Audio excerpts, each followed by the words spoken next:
Welcome to the show. We're live now. Yay. Hello, everyone. And we have a special guest tonight, Shawn Indigo. Hey, so everybody. I'm glad y'all here. Hi, Shawn. Say hello. Hi. Yeah, All welcome. right. Welcome. Here. Nice to connect with you guys. I appreciate the opportunity to kind of get into some stuff today. All right. Sounds great. Welcome. We have a great show. Yes. And So if you you want to hold, explain how it works, or you want me to explain how it works? hold on one second. I gotta send a link out, and I'll be right there. Sure. While Explain you're doing what- that, while you're doing that, we're going to start with the interview portion. Okay. While the interview's going on, we're going to take questions from the chat. So that way, when the interview's over, we're going to ask you their questions, and then you can talk about whatever you want to talk about. Show whatever you want to show. Okay. It sounds good. Yeah, sounds good. I'm just gonna send this link out. There we go.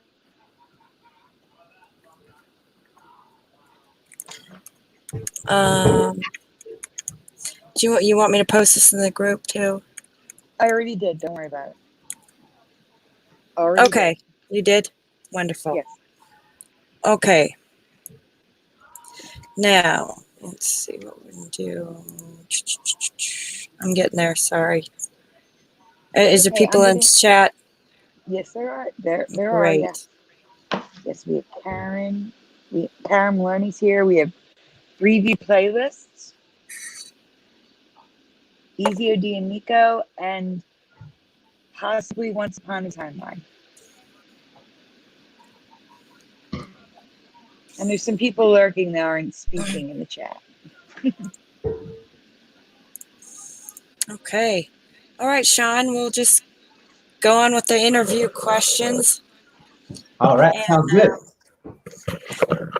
Okay, so the first question I'd like to ask you is, when did you first become aware of the Mandela Effect? All right. Before I answer that question, I just want to give a disclaimer. So I'm going to use certain words or labels to speed up the way the information is going to come out. So it's not that I'm keeping the information more generalized and I'm avoiding details. I just rather keep the information more streamlined. So I might use certain labels that have much more depth behind it, but the labels I'm using, it just helps paint the picture more effectively so more people can understand it more easily. All right, so that's just wanted to throw it out there. The gloves came off when the lockdown, worldwide lockdown happened. So basically, I'm just gonna say it like it is. If I feel like somebody's gonna get triggered or have some sort of negative reaction to some information, hopefully I'll sense that, and I'm not gonna say something that's gonna bother you, but I'm gonna keep it real. All right. Okay, sounds good. So when did I first when did I first hear about Mandela Effect?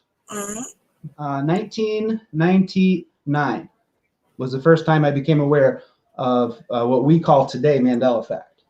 I had my there's different, again, I'm going to use labels. I'm just going to keep it keep it efficient here.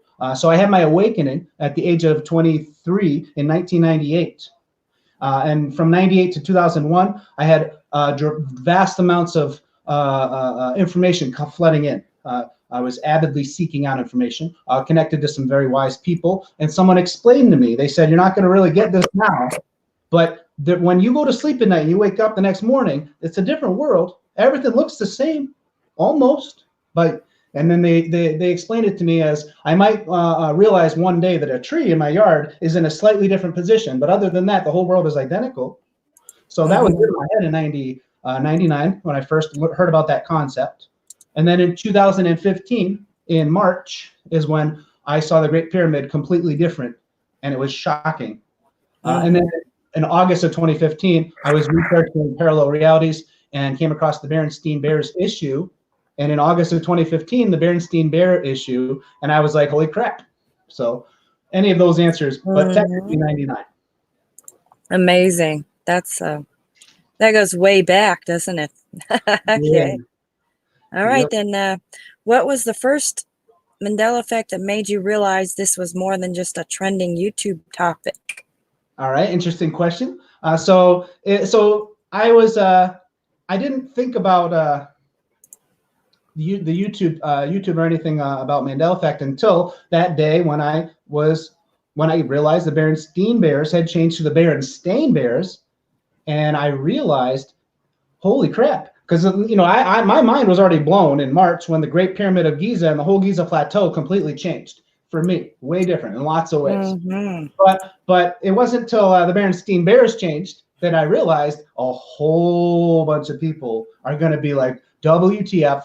And I was like, holy crap, this is not a bad thing. I didn't and still don't, and I don't know if anyone truly does understand exactly what's going on with Mandela Effect, but I do know certain things, and it has to do with big picture energy stuff. So the more you get into the details, the more muddy the waters get. But you get into the big picture stuff, and it gets clean and clear.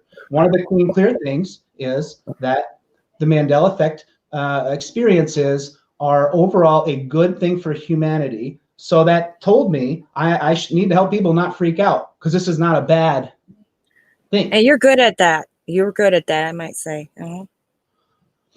Yeah, I just try to keep it real. I'm just going to be honest, and I'm going to use real life experiences. And then of course there's philosophical, higher level like concepts. And I enjoy using English or some sort of spoken language to take these ideas and try and hammer them out so that it makes sense to almost everybody. Yeah, I like the way you make it. When I watch your videos, make it more. I feel very comfortable, with the whole idea. So that's always nice, rather than afraid. And I don't think we should be afraid. Yeah, the fear, that is a big topic. The whole being afraid, it's really big. I'm not going to necessarily start getting into a whole bunch of different topics, but I would be glad to connect or answer questions about certain topics. There's just so much, especially what's going on right now. But if anybody has any specific questions, that helps narrow down where we want to go with the information. I may or may not have something to connect to with that. Sure. And what are your top 3 anchor Mandela effects?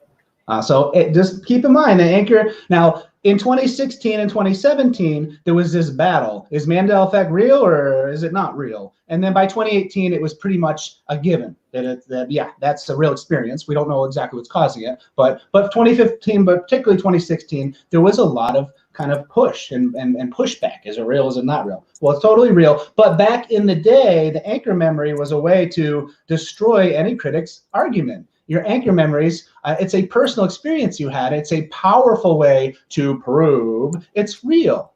But anyway, so I got 3 anchor memories. Field of Dreams. Mm-hmm. If you build it, they will come. That was what it used to be for me and for many others. If you build it, he will come is the current timeline. Now, how is it an anchor memory for me? Because when I watched that movie years ago, I was interested throughout most of the movie on who the heck they were. I wanted to know who they were, who this voice of God or something in the sky. If you build it, they will come. Who the heck are they? I thought it was baseball players. Right. Baseball players, right? It's got to be the baseball players. I know this time I just add baseball players. That's they. But at the very last scene at the end of the movie, if you've seen Field of Dreams with Kevin Costner, you'll see a line of cars, hundreds of cars. In the twilight, it's starting to get dark, their headlights are on, and they're all going to the farmhouse, probably to watch the game. So, and then I remember thinking it's either thinking or saying out loud, that's who they're talking about the cars. So that was they. Second one was Berenstain Bears. I clearly have a memory of a mental conversation I had. This isn't a memory of seeing a label. This is like a memory of a label, like a Kit Kat label. It's a memory, and yeah, you might have a good memory, but people can kind of argue that. But the anchor memory is a memory of a dialogue I had inside my own head, and it was, why does nobody call the Berenstain Bears the Berenstain Bears? And I put the same anchor. So yeah, Right. There was no way it was an A. No. Yeah. And then a third.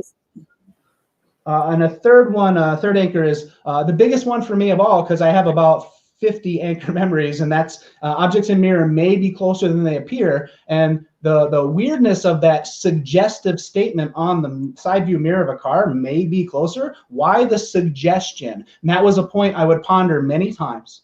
Look, and I would do little experiments. I look at the car behind me. I look in the mirror. Is it not? Are they closer? Are they further? Does the image look bigger? Does the image look smaller? Why is it may? So yeah, so that was, I remember when that Mandela Effect came to my awareness and I realized it was gone. The first thing I did was go to a big parking lot at Walmart and look at all the cars. And I was like, yep, this is awesome. I love it personally. Okay. And then, wow. and then I'll give you one more. It's not an anchor. It's just a Go non-anchor. My strongest Mandela Effect with no anchors is the JFK assassination. I can see the video in my head, but I don't have an anchor. Okay. Right. Just a clear memory. Oh, yeah. I was seeing someone. What happened? I mean, that was dramatic and horrible, right? It burns in your brain. That little car with the 2 rows. Right. It was not this. And anyone I've ever asked, 98 to 99% of anyone I've ever asked remembers 3 or 4. I've met 2 people out of a couple hundred who remember 6. And people say that they can't find people who are Mandela Effect sensitive or have Mandela Effects. Well, just about everybody in the world seems to remember the JFK way different than this big, long 6-seater double windshield stretched car. So if you need somebody to add to the list of, hey, you're right, this is weird, Mandela Effect, wow, ask them about JFK, because everyone seems to remember 4 or 3. Okay, right. All right, next question then. When did you create your channel? So I had a YouTube channel probably around 2013 or something. I never used it. I actually, it's funny, I recorded one video. This would have been right in March when I realized the pyramid Giza plateau is way different. Started learning about law of attraction. Got really a little bit more up to speed on parallel reality stuff. And I was messing with law of attraction a little bit, and it was starting to work. And I was like, wow, this is super interesting. So I recorded a video that I never published, but I didn't really have a channel or anything. I just made a video. But then the day I realized Berenstain Bears changed, the next day I did my first Mandela Effect video in August of 2015. And back then there was maybe 15 or maybe no more than 20 people in the whole world talking about Mandela Effect. It just wasn't really talked about. You could watch every Mandela Effect YouTube video in the world. As long as you watched it each day, you could get it done in an hour. Yeah. You can see every video. There wasn't that much. I remember that for sure. Yeah. And that blew up, and that was great. Yep. And it ended up being a huge topic after a while, and then that's how many people are interested now, or a lot of channels. Okay. And what led you to decide to discuss the Mandela Effect on your YouTube channel, and what was the first Mandela Effect you changed and covered? All right. I kind of answered that, but yeah. I was going to say I kind of answered why I did it. And the first ones I covered would be just the ones that people were aware of back then. This was prior to a lot of the big ones, prior to the JFK and Forrest Gump and Wizard of Oz. This was like the Rod Serling and Charles Schultz and Uranus instead of Uranus. Barbara Streisand, all these famous people with the names spelled different. There wasn't a whole bunch. There might have been the map changes. J.C. Penney. I wasn't super onto the map changes, but I was connected with people who were starting to see these map changes, and then I would gather the information and bring it to YouTube for everyone. So I was very early on the map changes, but again, I was just doing my part, collecting information, and then I do have a couple of anchors with map changes, but a lot of those early map changes I was putting out there was because other people were seeing these, and I was collecting, gathering information so I could get it out. Same here. Yep. I felt like it was important to get it out there since there wasn't very many people on doing the subject. I thought it was a big thing. Okay, and in your opinion, what do you believe is causing the Mandela Effect to happen? It's a great question. All right, so up until now, when the world when this worldwide lockdown occurred, and I started working from home, and all of a sudden there was no going out and even going to the restaurants, all that stuff's closed. So and I had a energy, again, I'm going to use labels, right, to speed this information up. So I had this big energy burst. I was plowing through information, researching from 4 in the morning till like 9 at night. Now, of course, I was doing my day job, but when I was not doing my day job, I was researching. So I was basically working either my regular job or my fun research job for hours and hours every day. And after about doing that 10 days in a row, I finally got tired, took a 4-day break. And then I went back on about half speed. So I've been taking in information, researching, trying to hear everybody's opinion, trying to hear everybody's ideas, putting the puzzle pieces together, putting the dots together. It sounds exhausting, but again, I had the energy to do it. So if it was exhausting, I would have to slow it down. So what the heck was I trying to say with all of that? Oh, the reason, right? The cause. So up until this recent events that's been going on in the world, I would have said what I said from the very beginning. I had this intuition from the very beginning. This was 2015. This would have been, I mean, you can go back to these old videos, probably October, November, December 2015, January 16. I was talking about how I believe that these Mandela Effect reality shifts always occurred, but human beings couldn't see it because we weren't evolved enough. Our consciousness wasn't sophisticated enough to catch it. Humanity evolved to the point where we started to gain the ability to see and remember other versions of reality that we would normally have amnesia to. Now, that was what I was connected to. That resonated with me.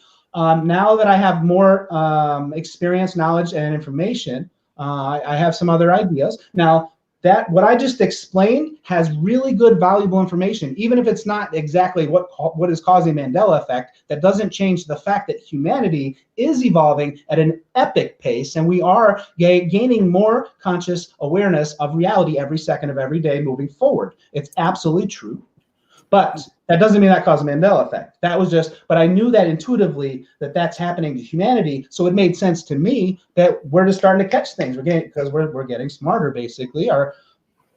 I think perhaps those who said the world ended in 2012 and we all got moved, that might be close to what really happened. Another idea that has really connected recently has to do with the fact that this matrix illusion, this giant sophisticated computer program, might have been rebooted and then there's deep rabbit holes on all of that. Well, again, I can answer specific questions. I don't want to start opening cans of worms because there's too many worms to count. But yes, so perhaps we got rebooted, and when they rebooted it, not all the little details got rebooted exactly the same. So those are some ideas. Wow. Okay, interesting. Next question. Let's see.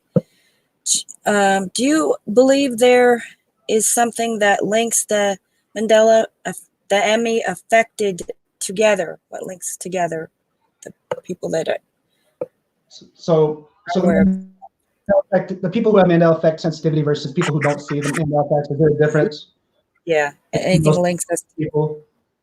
I just want to advise everyone to be careful to put too many labels on things because there's so many layers of the proverbial onion.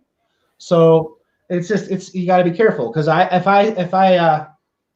if this worldwide lockdown didn't happen, I was going to start going out in the street and talking to people and seeing, proving to you guys that 95% plus of people remember the JFK the way we all remember it.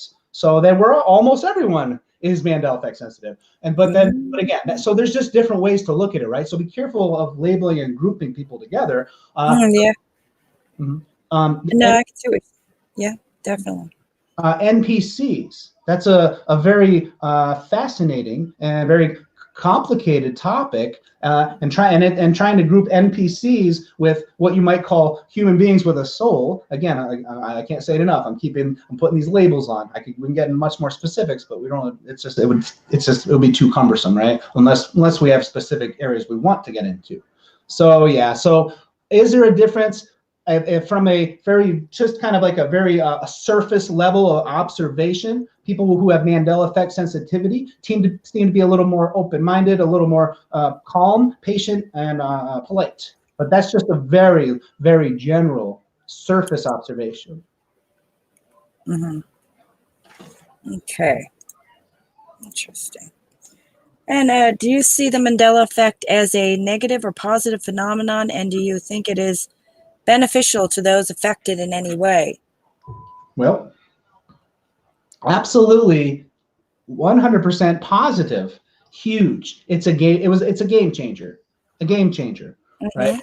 A game changer. The Mandela effect is a positive because despite the fact that it caused certain people to have certain levels of confusion, anxiety, fear, depression, those kind of denser emotions, the overall effect was a net positive, huge net positive, because it showed enough people in the world that reality is not what you thought.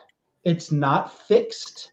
There's much more to reality than what we're taught by the mainstream educational sources, etc. So it woke enough people up to make the differences needed to make this world a peaceful world. So it was a needed wake-up call for certain individuals, so that your mindset and your belief, it has to do with your beliefs.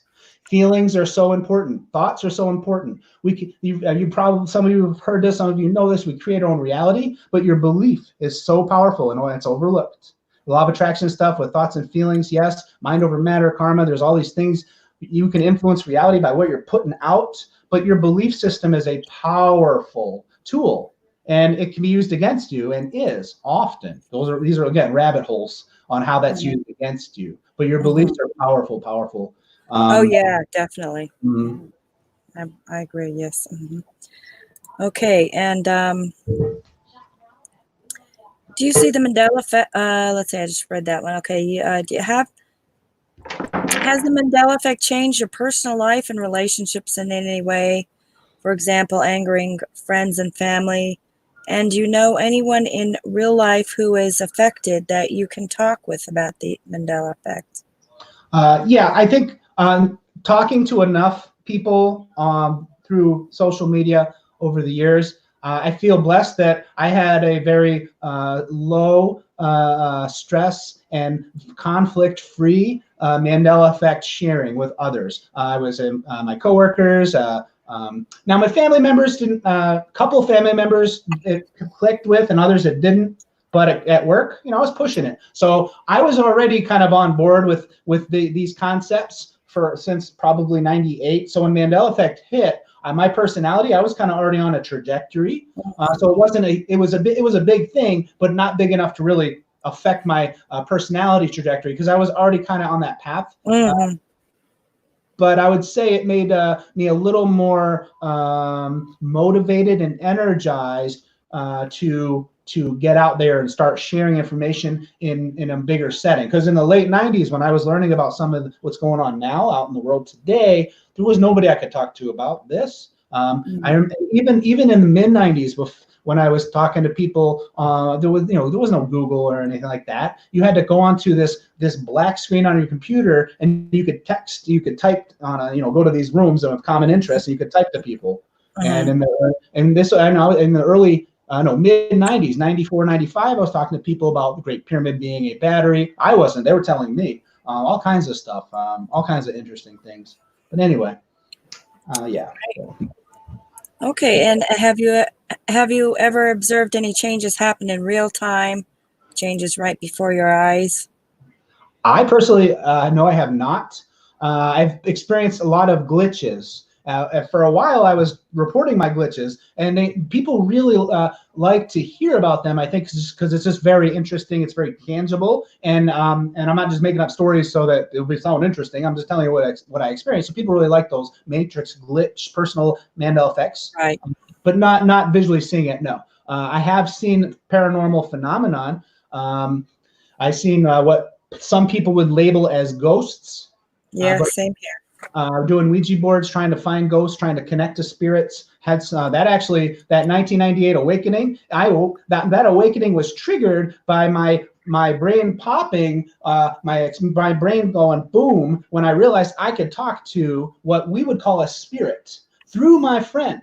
My friend through doing the Ouija board a lot. Now there's different ways we can look at this, but we're trying not to put labels or get too judgmental, right? We're just trying to keep it neutral here. So my friend started hearing this spirit in his head. And how did I know he wasn't just messing with me or BSing me? Because the spirit was not reading my mind and my intimate personal thoughts, but the spirit could figure out how I think and how my brain processes information. And my friend was telling me the details of how I think. And there's no way anyone's going to know that. And that spirit was spot on. And then for about 3 days, I was kind of disoriented. And then I was like, holy crap, I don't like to think logically anymore. I'm just going to feel from my heart. And it's been like that ever since. Mm-hmm. Wow. Yeah. I've always been attracted to the paranormal myself. I've always, just before this happened, in fact, I was reading a lot of stories of, people's experiences with time, what would you call it? Time Time? warps or blips or whatever you want to call it. Time travel. Yes, stuff that you just can't make up. I really believe these people were sincere in their stories. And they weren't like real far-fetched either. That was just believable, like the environment changing and stuff. And that has, I think it's so close to what we're going through, because people are seeing different things in the environment happening, like things are changing, like other worlds and so forth. So yeah, I was always interested too in that. And have you experienced any changes in yourself, such changes to your appearance, health, personality since becoming affected? Well, I'll tie becoming affected with kind of having like that spiritual awakening, or that new purpose in life experience. Increased energy, increased inner peace, slow aging. So yeah, lots of energy, lots of vitality, slow aging, lack of aches and joint pain stuff. I'm not saying I feel awesome every day, but as a general, I'm just keeping it real. So having that sense of inner peace and well-being, and that kind of positive, happy sense leads to your immune system being boosted, and then just your physical ailments being minimized. So yeah, so by being Mandela affected, I became more excited about life, and I felt just good. All right. Well, good. Okay. And have you experienced ringing in the ears, sleep disturbances, change to your sleep patterns, or any other changes in your behavior since you're awakening? No. Well, sleep pattern, absolutely. It's been quite a ride. In 2018, I got. So just once again, I'm gonna use these labels. So it's not the perfect way to do it, but I think it's effective. So in 2018, I got hit by some really powerful energy. I was experiencing what I would call ascension symptoms. I was having these skin ailments that came out of the blue, mysterious stuff going on, incredible neck pain. I felt like I got in a car accident with whiplash for a couple of months. I intuitively knew my body was upgrading, or I was purging negativity out of my body, so I felt good, and I rode the storm, and I didn't freak out at all. And it did pass. But the sleep, and at that time in 2018, when I was having those ascension symptoms, I was having this weird sleep pattern where I was getting up early, 2 in the morning, 3 in the morning, or 4 in the morning, every day. I was just like, boom, 4 o'clock in the morning, energized, ready to go. And I would get tired early, around 8 or 9. I'd be ready to go to bed. But I was finding that I needed less sleep, and I was super energized in the morning. That lasted several months, and it came back about a couple weeks before this worldwide lockdown stuff started. So I'm up at like, for example, this morning I was up at 2:58 a.m.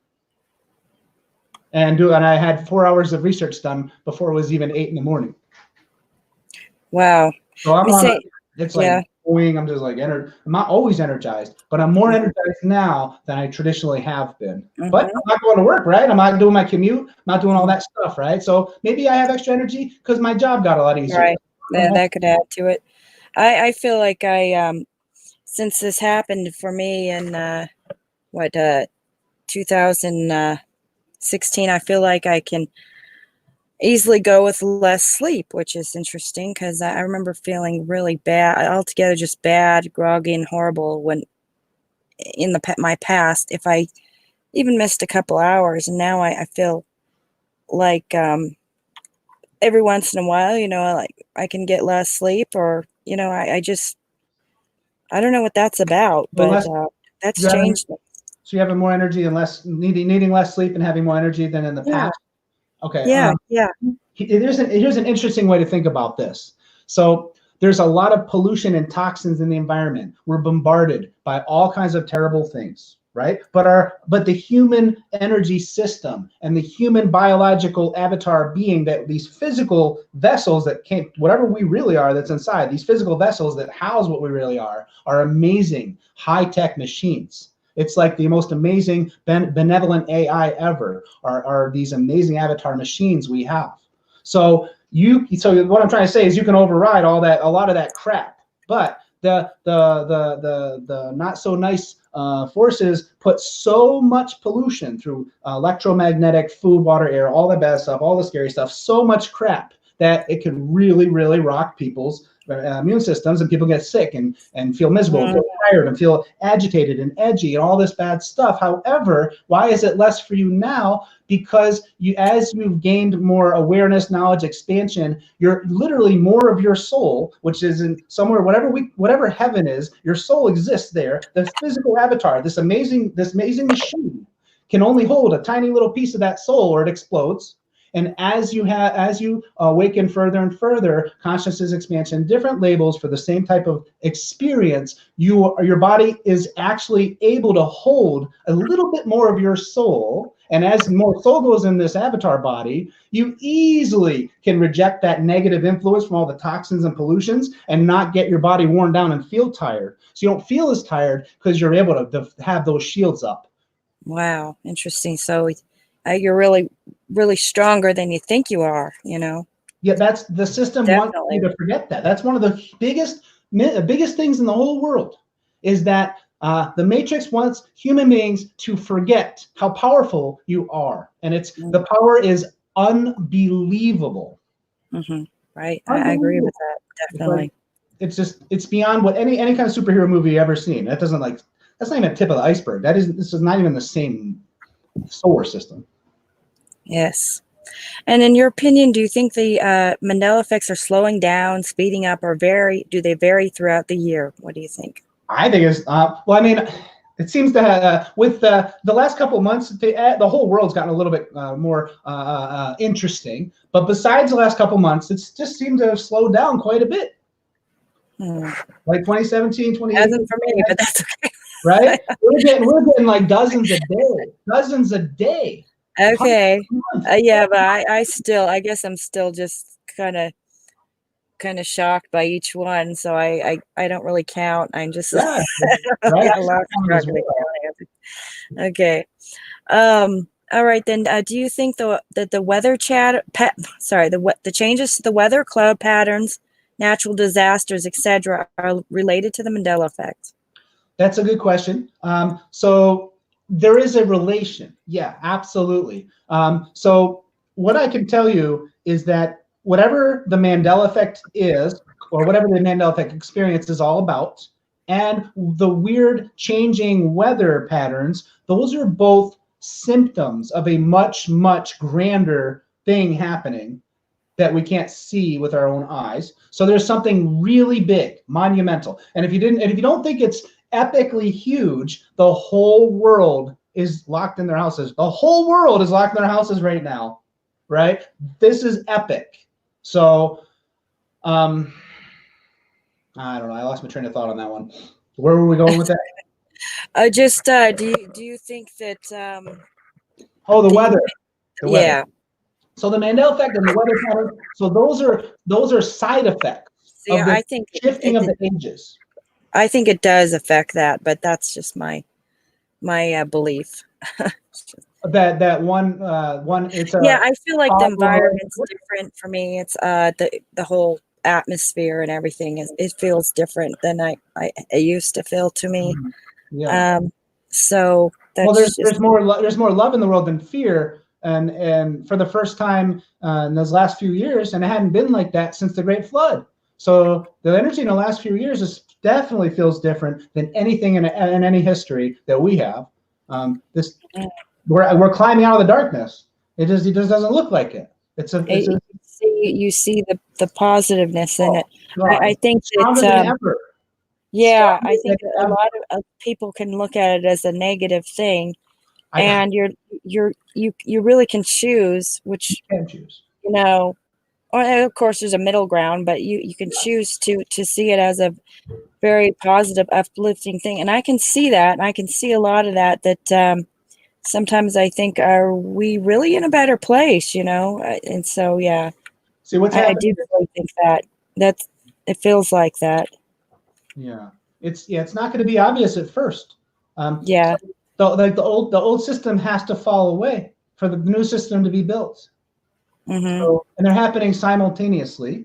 So it's not like the old system will collapse. We'll have a Mad Max anarchy, and then we'll build something new. No, as the system falls, something else rises, and it's going to be beautiful. It's going to be intimidating and scary and strange and anxiety producing, and because of the unknown, there's this mystery, there's this unknowingness, but it's going to be beautiful. It's kind of like when you're healing from something, it's like physically, and like say you're going through a sickness or a broken leg, but you're healing.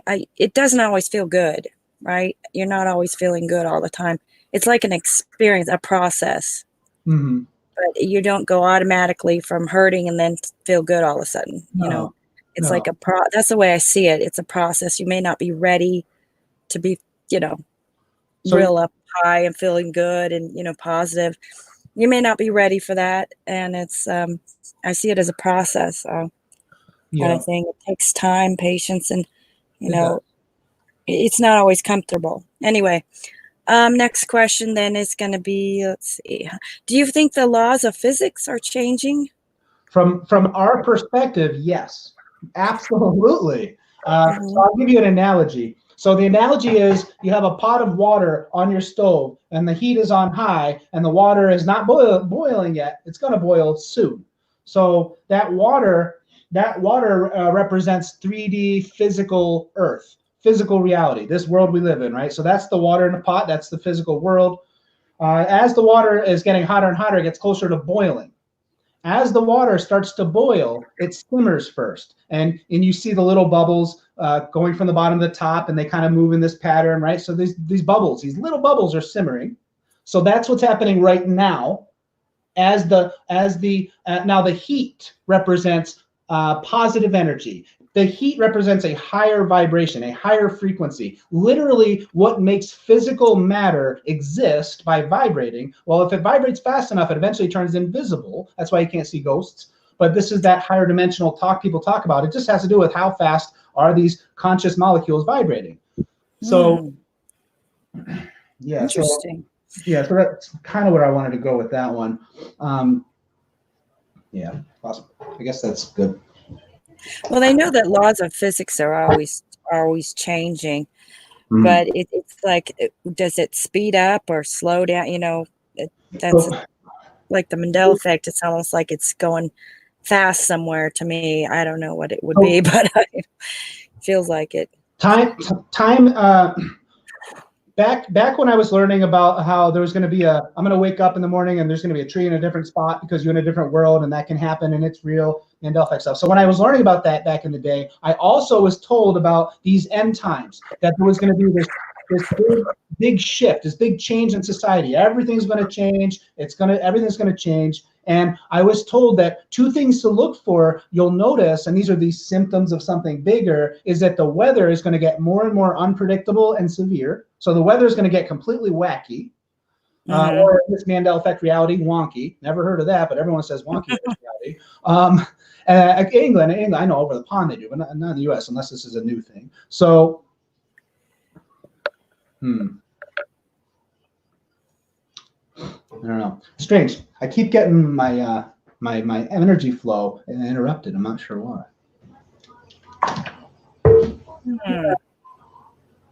So time, yes. So time's going to feel like it's going by faster. That was the other thing I was told. Time is going to feel like it's going by faster. And I had that in my head. I knew about that, that concept. But logic and reasoning and school tells you when you get older, time's going to feel like it's going by faster, right? So that's like a psychological thing. But no, time's going by, it feels like it's going by faster. And the way it was explained to me, and the only way I can explain it to you is that somehow, at some level, us human beings are experiencing more experience, life experience per second, per unit of time. We're squeezing more life experience into each unit of time, and that gives the human being's mind who perceives time is going by fast. So that's that, that really resonates with me. But that's just kind of the idea. I'm not able to dissect it to really get into the nuts and bolts. But yeah, but you pack in more life experience per second, and it feels like it's going by faster. How do we pack all that in? Has to do with that analogy, the water boiling. As the water boils away and it turns into that steam that's floating above the pot, right? The liquid water turns into steam. Well, that's that new earth that's talked about, this higher frequency reality. So we're in that boiling point. As the water boils and those little bubbles go from the bottom to the top, they're shaking. Well, that's like the bad stuff, the corruption, the negativity, the lies, the violence, all the deception. That's all going to get exposed. It's all going to come to the light. It's going to be coming out, and everyone in the world is going to know all the corruption, and it's going to be hard for humanity to deal with. But we're going to deal with it, and we're going to heal, and we're going to be so strong and so loving after we face our collective, let's look in the mirror and see what humanity's done to each other. Wow, great way to look at this. Okay, and do you see anything happening in the future, either related to or because of the Mandela effect? Yeah, I think that in our lifetimes, we're going to see world peace, and we're going to look back, and as I had previously mentioned, Mandela Effect will be one of those ways that God pulled some strings to make sure we didn't get screwed. Okay, good, that's good.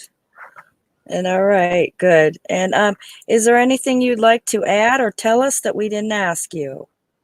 Like I said, there's so much. So if anyone has any specific questions, I'd be glad to answer. If anyone has any questions, feel free to ask. I already have a list. All right. All right, so the first question comes from Bree.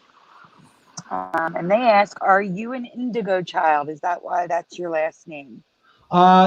Now, yeah, I connect, or I resonate with that topic. I was born in '75, so based on when I was born, my ADHD, over-energized childhood. My mom told me if I was born in a later generation, they would have put me on drugs. I mellowed out by the time I was 9 or 10. But yeah, I connect with that concept. I'm not a big fan of labels and putting things in boxes. But yeah, I do connect with that concept. And then Indigo would be kind of like a little bit earlier, born a little bit earlier to get things ready. And I just want to say I agree with Once Upon a Timeline. That's I think this may be the time thing, maybe a very physical thing rather than the perception. I think that it may be actually speeding up. Quite physically, yeah. That's true. That would be connected to magnetism. The magnetism changing. I don't understand all of that stuff, but I've heard others connect those types of dots. Mm-hmm. Okay, let me get to the next question. Next question comes from Brody. He asks, has it been easy to convince people for you, I guess, of the Mandela Effect? When it comes to Mandela Effect, yes. For me, like I said, I feel like I got off easy with that sort of stuff because I didn't really get a lot of pushback, or some people it didn't click. But for whatever reason, it was easy for me to talk about that sort of stuff, Mandela Effect stuff. Now, when it comes to what's going on in the world today and this end time we're living in, it's been a little tricky to get people to kind of see it in a more calm, rational way. So tricky now, but Mandela Effect stuff, no, it was not too hard. Okay. Let's see. Esther asks, what would you say is your field you find most Mandela effects in? For example, I love music, so I tend to find music Mandela effects. Yeah, that's a good question. I think it's gonna be specific to the person. It just depends on what you're familiar with, what you have experience with. If you were into cars and cars were your thing, you're probably going to notice more of those license, those logo changes, and some of those company changes. But if it depends on what you're into. If you're into music real heavy, then, or if you're into the Bible, or if you're into movies, it just depends on what you're into. That's probably what. So I think it's spread out more evenly. But depending on what you're familiar with, what you spend your time connecting with, that's where you're going to have more of these Mandela effects. I agree. I'm all over the place, but I agree. And Burgos asks, I was wondering if you think the Mandela effect has to do with the bug going around right now and how it's turned out, or if it'll intervene for a positive outcome. All right. So no, Mandela effect experiences and the bug that's going around, I think those are just two puzzle pieces in the big puzzle of the universe, but I don't think they're real close. I don't think those puzzle pieces are close together. They are connected. All the puzzle pieces connect somehow, but I don't think they're too closely connected. I think the Mandela effect is a net positive because of that, which I explained as my idea is that it was effective because it woke enough people up to at least the idea that reality is not what we thought it was. So it stirred the pot, and that pot stirring was needed. Yeah, I agree. The next question comes from Chancellor Napa. Question for him: does he see dreams as an alternate reality or a window per se that you can view things through? It's a good question. So with dreams, when you go to sleep, your consciousness is gonna exit your body. I mean this sincerely, but when your body is sleeping, and you're actually more awake than at any time when you're physically awake. When you wake up in the morning, this bigger part of you goes to sleep. Not really. It's not like they're like not there, but it gets shut down, gets kind of quieted. So you're the most awake when you're sleeping, dreaming, you're going into other realities. It's a real place, just like here, right? Now you could say it's a figment of your imagination. It's in your head. This just gets into a big broad topic. So let's just keep it streamlined here. So the dream world is a real place, and you can have experience in the dream world. And now it's not all the same. You're going to have future. You're going to see the future in your dreams, and it's just a possible future. It could play out, or it could be your soul is having you practice looking at what a future might look like, so you don't have to go through it, but just see what it's like. You might have beings messing with your dreams. Not so much now, but prior to this present moment, there was a lot of dream interference from those who maybe don't have the best intentions. But a lot of dreams are it's a lovely way to experience reality. Okay. Starscream Ghost asks, in what way did we die in 2012? I have my own story, but I want to hear your thoughts. All right, so that's a good question. So I have a little familiarity with the concept of timelines. So in 2012, as we're getting closer now, this game ended in 2012, from what some people say, and yes. So how did the game end in 2012? That's a interesting and fascinating and a little bit of a frightening thing to think about. Nuclear war is probably, but maybe it was a meteor. Now here's the thing about timelines: several different things ended the world in 2012. It depends on which timeline you experienced. Now, of course, those of you hearing these words now, we didn't end in 2012, or maybe we were saved or put here, but for whatever reason, certain parts of humanity didn't need to have that. So the Great Flood was the last worldwide disaster that killed almost everyone. We were going to have another one, this one probably based on fire. I don't know. The Mayans seemed to have a good idea. But how did we get transferred? Ooh-wee. That's a tough one to figure out. Way past what I think our human brains can figure out, how a whole reality could get flipped. Mm-hmm.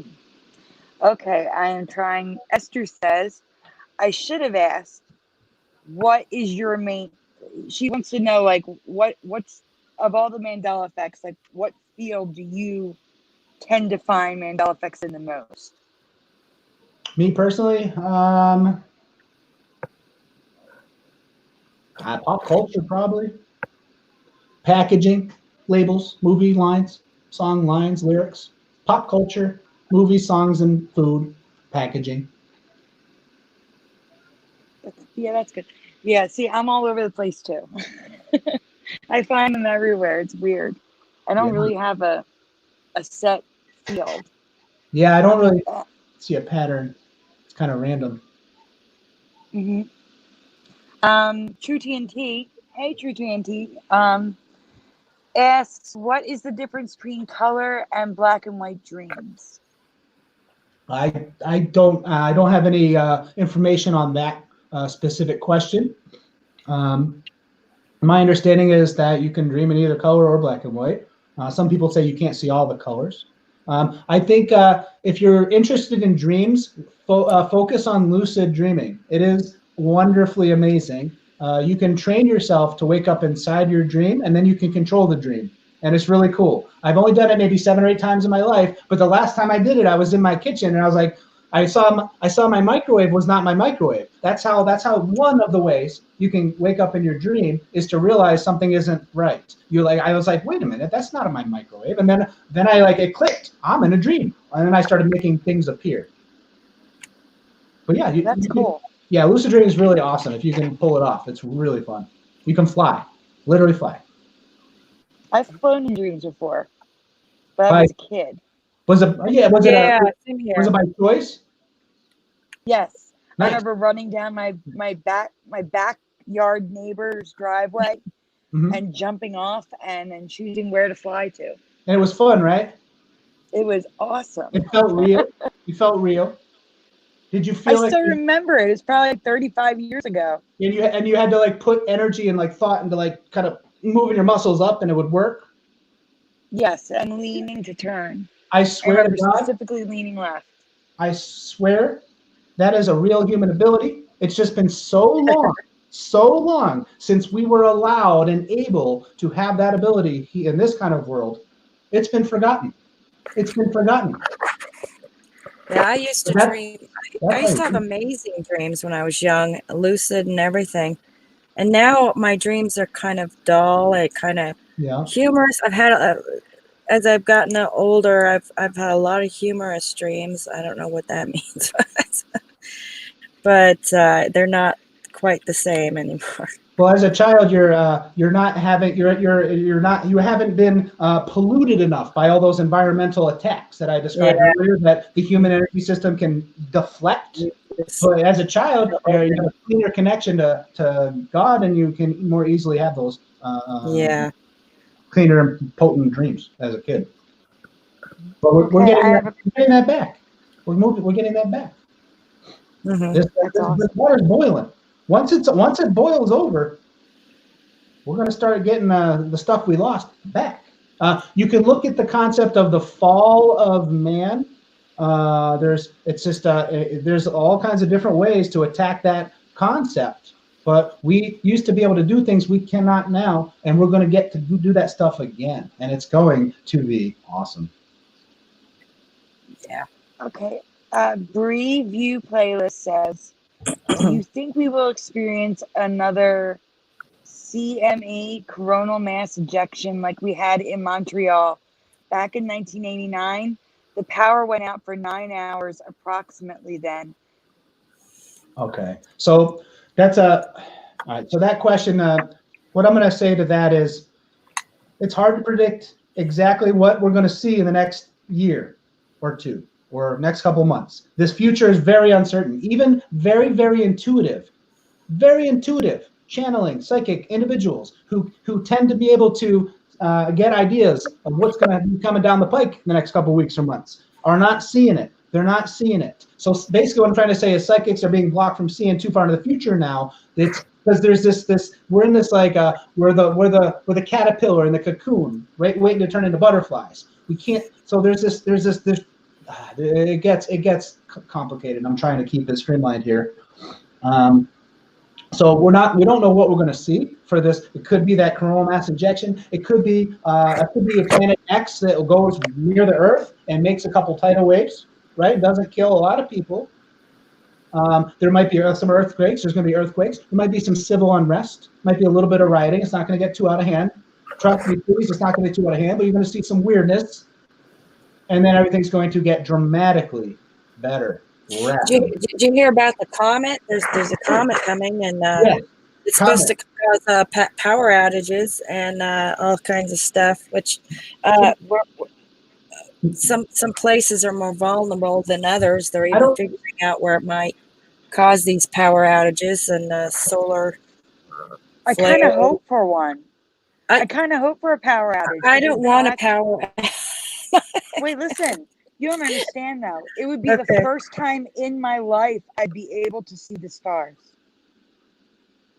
Yeah, the stars, man. Yeah, our artificial. Our I've never seen make it hard to see. I've never seen them. Never, not once. Wow. The most I can see, I can usually count on my hand how many stars I can see. Yeah. I've never seen the Milky Way. I've never seen it. So I kind of hope for it. Well, when you're allowed to move around again freely, you should go somewhere in the middle of a dark area and check it out because it's breathtaking. I have to travel 500 miles to get to a dark area. Well, that is a road trip. Yeah. I've already looked. The light pollution is so bad now that I have to travel 500 miles to get to. I mean, like I've been to the Poconos and you still can't see the stars like you can, say, in Indiana or Ohio. Do you know what I'm saying? Like, yeah.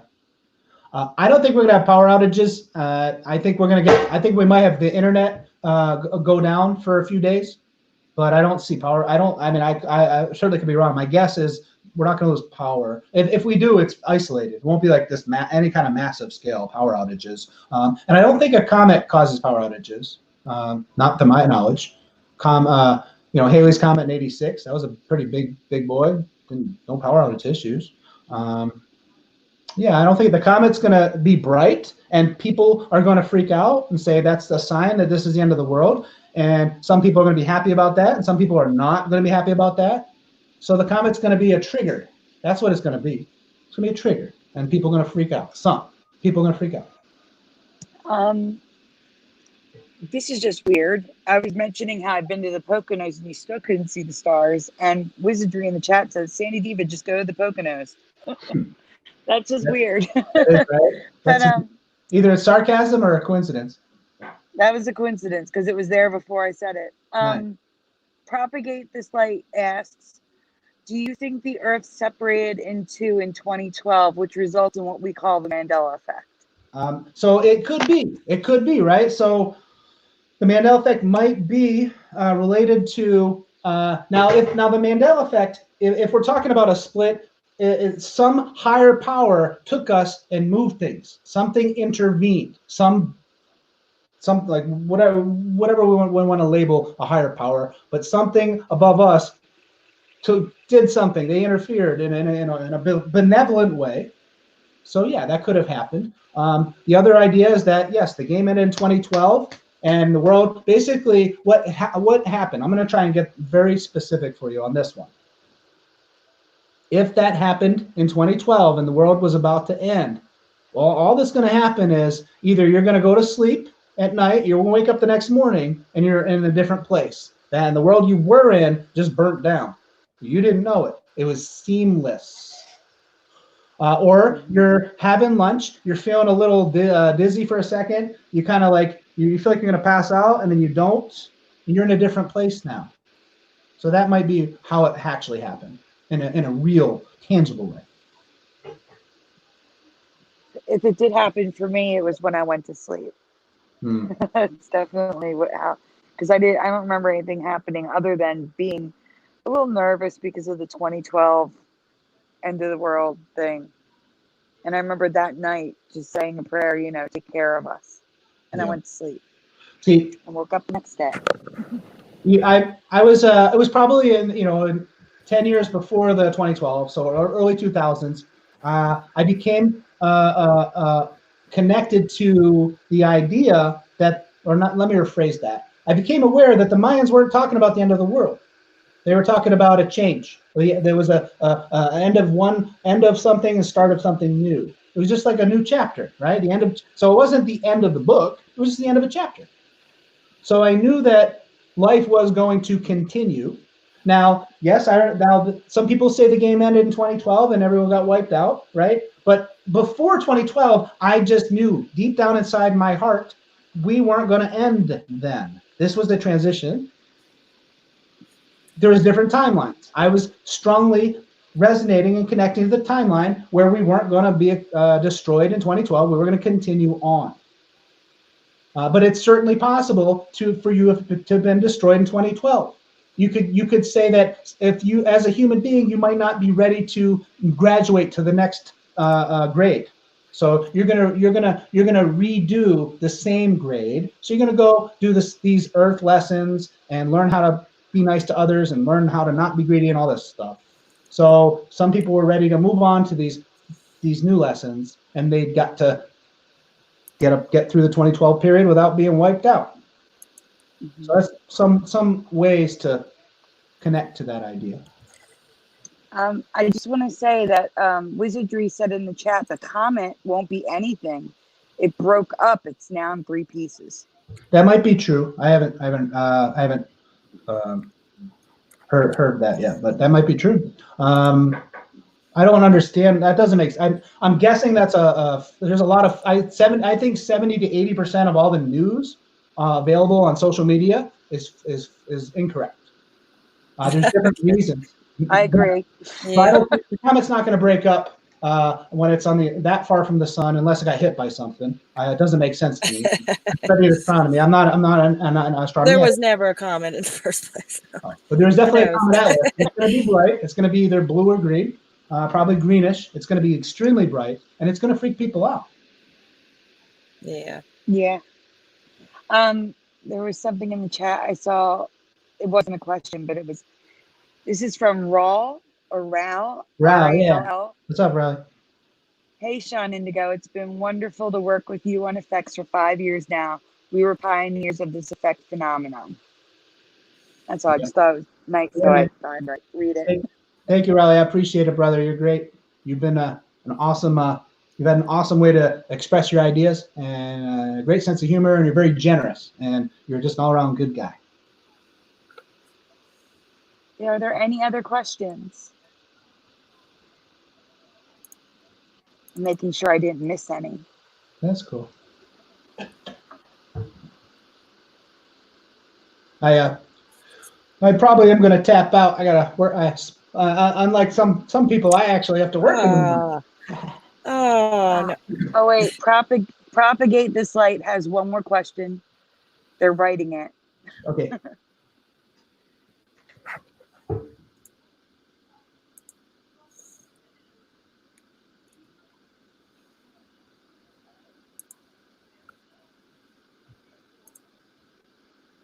I'm sorry that you have to work in the morning. That's all right. Thank you. It's I don't have to drive to work. I don't have to pick my clothes out the night before. I don't have to make my lunch the night before. It's not a silver lining. Yeah. Mm-hmm. It's just the question is, are the so-called NPCs from the other Earth here with us too? Great question. Absolutely, they're here. Oh yeah. Before I go, we can do this again if you want sometime, but before I go, I can give you a really juicy piece of information on how to tell who the heck an NPC is. Now, no. It's either an NPC or a human who's asleep. They're going to have a very similar style. So what's going to happen is if somebody is causing someone else to not freely express their own unique creativity and uniqueness, that is an NPC or an asleep human who is acting as an agent of the matrix to slow down humanity's growth and evolution through restricting humanity's ability to express themselves as unique, creative, sovereign beings. So anyone who is causing someone to not be able to express their own unique creativity and uniqueness. That's one of the ways the matrix keeps us down. And NPCs do it all the freaking time. And the difference between the NPC and the asleep human is the NPC is going to struggle mightily to connect to deep emotions, empathy, that compassion. It's not there, and you can tell by looking in the eyes. Interesting. All right. I'm just making. I thought there was another question, but I think it was just someone responding to someone else. But Esther says, "Thank you, Shawn, for coming Absolutely. on. It was great having you out, hang out with these awesome ladies." Thank you, Yeah. Esther. Yeah, I appreciate Yes. it. Yes, thank you for coming, and you're welcome back anytime. Okay. Awesome. Yeah. And Next time, bring some stuff. Yeah. if you want, sure. And I look forward to your videos. I look forward to all your videos too. All right. Yeah. Nice. Yeah, I went to Minnesota last March. Mall of America. It was so fun. All right. I've always wanted to go. Yeah, for sure. Got my little mouse, my race car mouse. Great. All right, guys, be good. Try not to be afraid. If the internet goes down for a few days, that's a really positive sign. It might not feel like it, but if the internet goes down, that's a good sign. And after the dust settles, we can talk about why it was a good sign. I'd rather not get into that. Yeah. But just it's a good sign. If the internet goes down, then okay, yep, we're getting closer to what we want. And that's love and peace everywhere, right? All right. That would be good. It won't be All good those 3 days, but it'll be good after that. Absolutely. And yeah, it will be. There's gonna be a lot to come out, and we're gonna process it, and then we're gonna be super strong for it. I think 3 hours is enough. All right. You have a good one. You have a good night. Thanks for coming. Have a good night, Shawn. Thanks for being on. All right. Thank you. Teresa, are you there? Teresa, come back. I'm back. I didn't want to interrupt anybody. That's good. You should have said goodbye to him. I didn't see. Yeah. My. He's gone. Bye. He'll hear it later. It's okay. Bye. I'm saying goodbye if you Alright. come back and listen. Listen. Wow, that was Wizardry in awesome. the trans That was So, chat explained awesome. that it definitely was broken up. Something may have hit it and disintegrated it, but it's believed to be where is it? disintegrated. Better not hit us. Well, that's what I was just thinking. Maybe that happened because it would have hurt us. Did who broke it up? Divine What intervention. broke it up? God. Well, I hope so. wasn't meant to be so good. Yeah, I mean, Cool. it kind of Yeah. scared me because it was saying, like I vulnerable was very areas, and scared. mine was one of them. So was yours, Sandy, in Philadelphia. Any of those The thing that scared cities? me was that it was 6 times the size of Jupiter. Yeah. Oh, What? Yeah, I hope this is the Do we same know- comment we're talking about. I don't know if it is. it is the same comet we're talking about. Okay. It's 6 times. What's it called again? It's between the huge. size of Jupiter and the sun. Mm, It was gigantic. wow. All right. Well, Good night, let's hope that. Curious's mom. Thanks for being here. Yes. Who? My mom. My mom was in the chat. Your mom was. Well, what's her name? Yeah, her Dr. Claire Piskarczyk. She's gone. Oh, Anyway, yeah. So we're saying goodnight.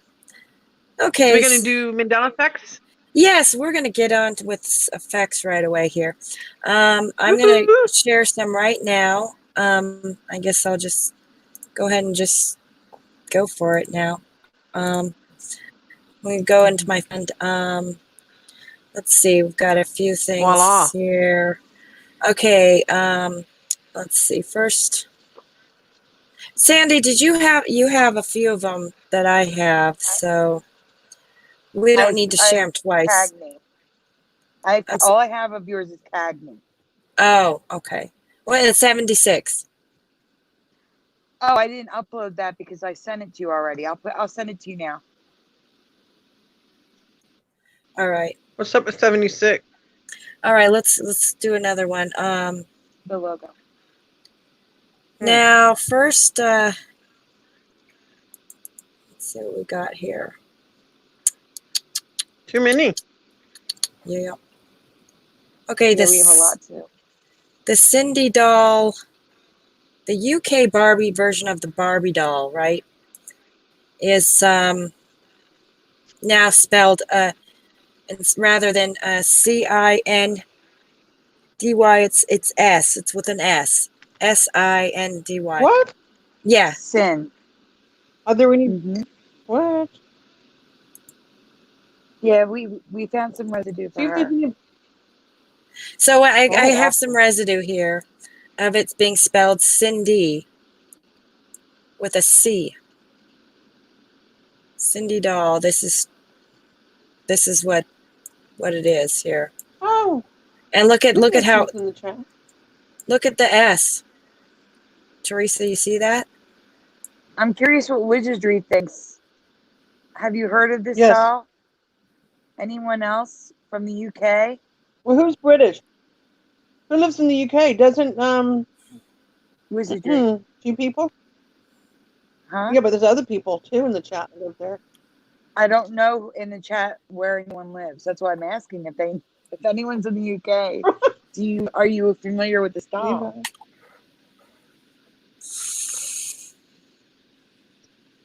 I've got more residue here. Let's see of it being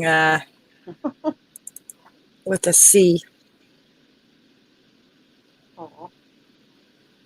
Okay, here's here Cindy dolls.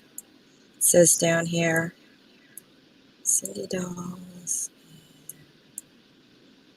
Yeah, I had never heard of the Cindy doll, but there's a lot of residue to support that it was Me either. definitely Cindy with a C. Okay, this is how it I've is never heard of the now. doll. Just Barbie. Yes. Oh, Sandy was saying, and I agree with her, it almost looks like it was a C made into an S. Yeah, Doesn't it does. It looks like a C that It's like it was carried underneath. it's purposely kind of looks like this C, and then it's got this funny little thing here, like turned into an S. It's strange. It really does. And we have some logos today with C's that are very weird. Cindy doll. Okay. More residue. Cindy doll again. Anyone can see. It's over here. Yeah, Cindy doll Barbie. Cindy doll Barbie.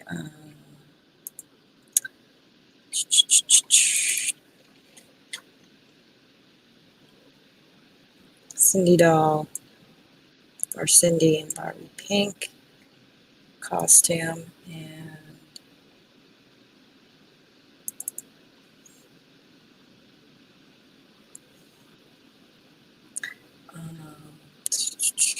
yeah, Teresa, I kind of wanted you to help find residue with this, but we found plenty, so let's see. Do I have more?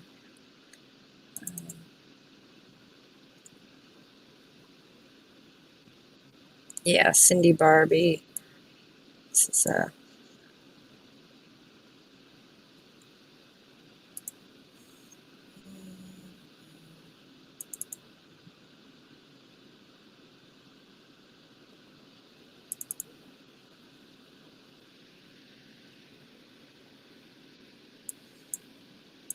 Yeah, there's a lot. There's just too much. Barbie tablecloth Cindy toy model. Yeah, it's just really funny that's spelled with an S, that's for sure.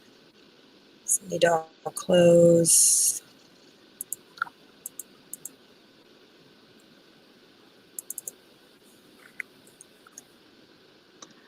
Wizardry, I was asking if you are familiar with the Cindy doll, Cindy or Barbie dolls. which is the UK Barbie doll. And you remember it's spelled C-I-N or S-I-N because it's currently S-I-N, and Curiouser remembers C-I-N, and there's a lot of residue for it.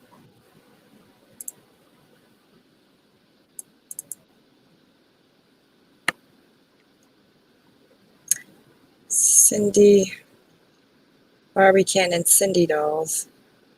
Wizardry says C-I-N-D-I. I didn't even look for that residue. Wow. Huh. Wow. Okay. Well, that ends that. Oh, Then, I-E. I'm sorry. It was he changed it. C-I-N-D-I-E. Unless he's messing with you. okay. Okay. As Jerry, okay, Seinfeld, and the show Seinfeld. Seinfeld. A lot of people remember it like this. Seinfeld, like Seinfield. Okay. So we got residue for that, which now there's no I in it, as some of you might be aware of. I don't know. This one's pretty new to me. Just got some residue. I don't resonate with this one, but there is a lot of residue for this as well. A lot of it. Yeah. There's this. Jerry Seinfeld.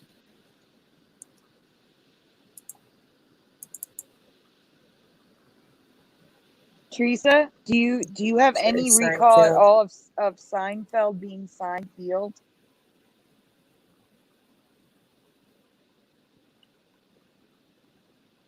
Teresa?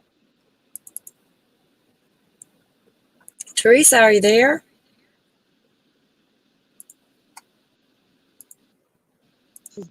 Nope, she's not. She just dropped out.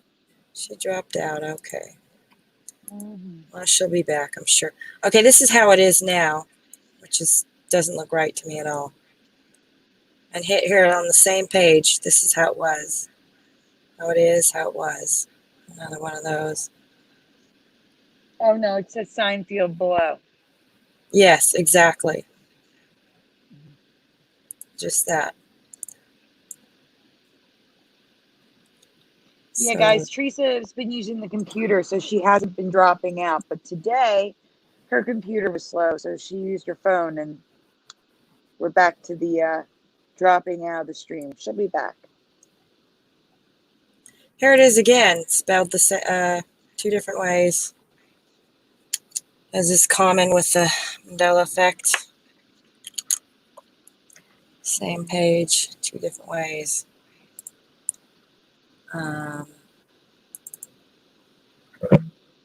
Yeah, the odd part is they created a Twitter account under Seinfeld. Yeah, that's a real odd. It is. Again, it is spelled like this now. Seinfeld. So let's see, where's that Twitter account? It should be in here somewhere.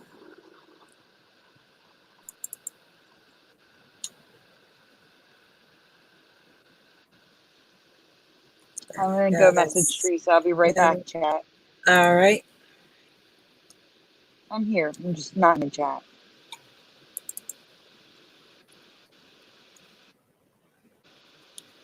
So that's how it's spelled now.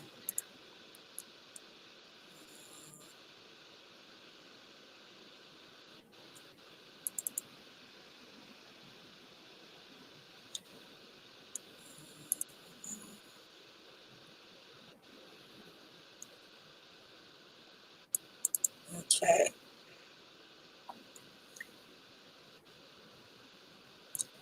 Jerry Seinfeld. There's another one. Residue.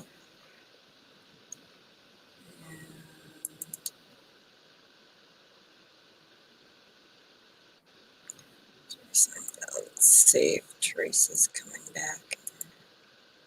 There she is. Hey, Teresa. Don't leave anymore. No, I Now, was trying What to. happened? I was trying to unmute myself, and then it took me into a weird screen. I'm like, oh no. do you remember Jerry Seinfeld? Spelled like that with an I instead of without an I. She's Does that look asking No. if you remember No, wait. Let me look. I have Seinfeld to look instead at. of I have to look Seinfeld. at it.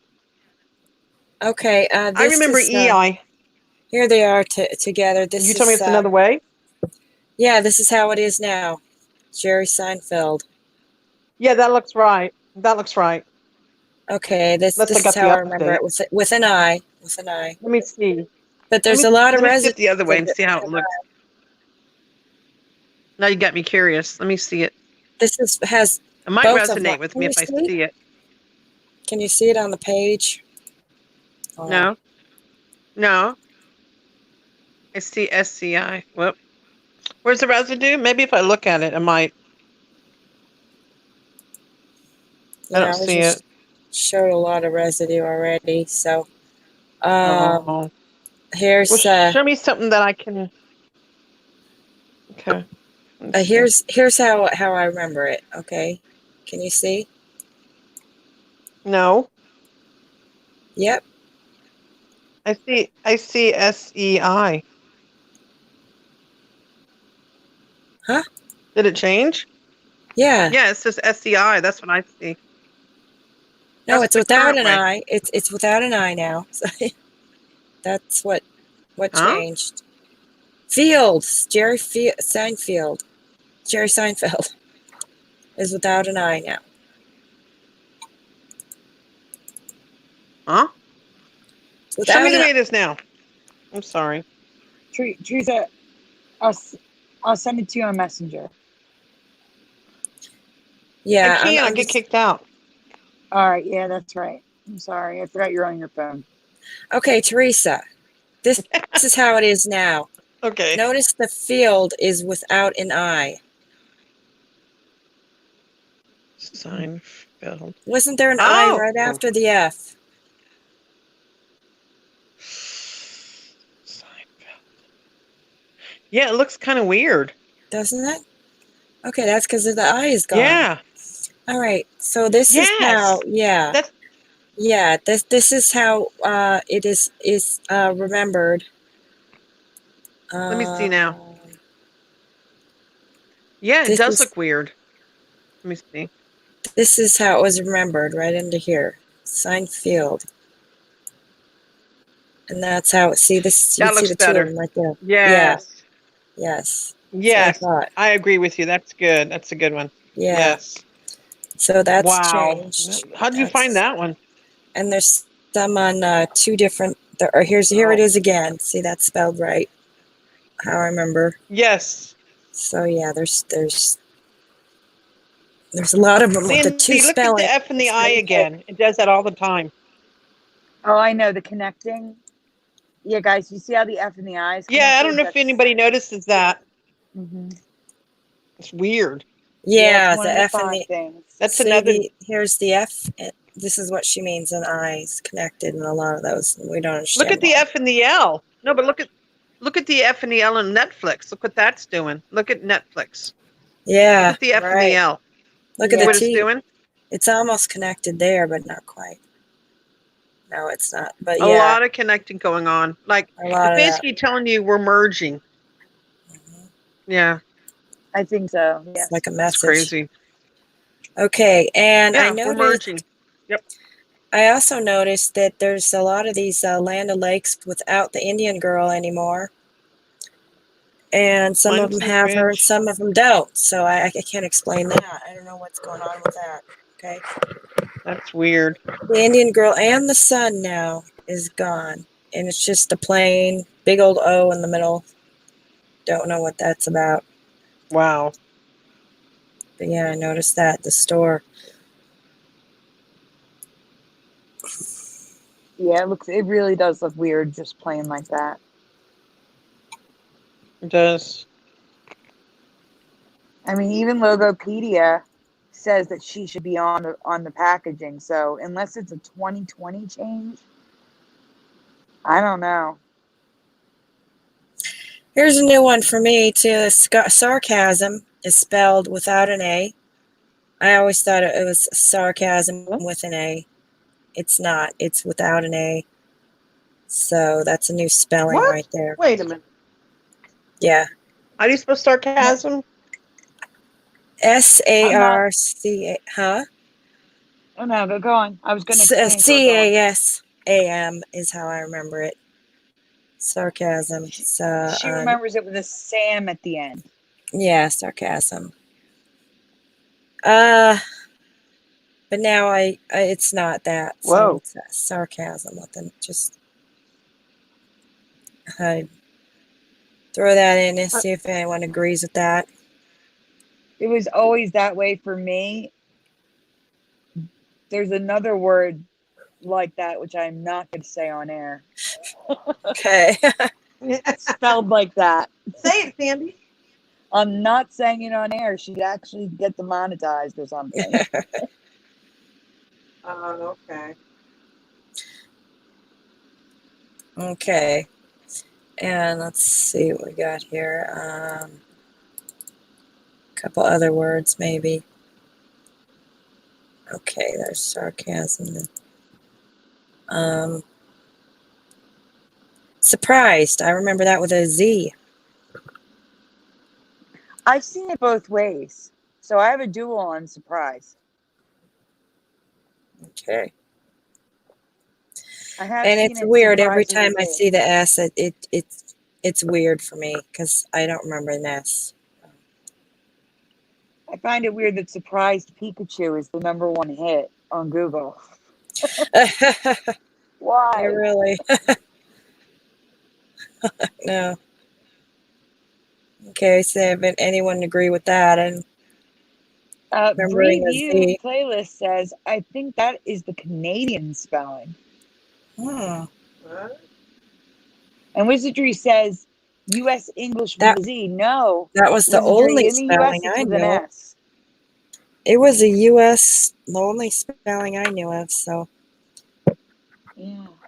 maybe now it's still around. Apparently I never see it, but Interesting. here's I have again. seen it This is both sign. ways, so I'm going to say it's a dual for me. Okay. Seinfeld. All right. Any more words? No. Seinfeld. Here's some more residue. All right. This is somebody who would environment. Okay. Here's somebody who thinks environment. I don't know about this. I kind of have a dual on this one. Environment and environment with an N. Now, if it changed, the environment without an N had to have been like a long time ago because it kind of looks right, but I don't remember when it would have changed. Like it changed a long time ago. I don't know, but it looks familiar to me, very familiar. But For yeah, me, it's always had environment. the N. I even pronounce it. Yeah, When I say it, I pronounce the N. I Environment.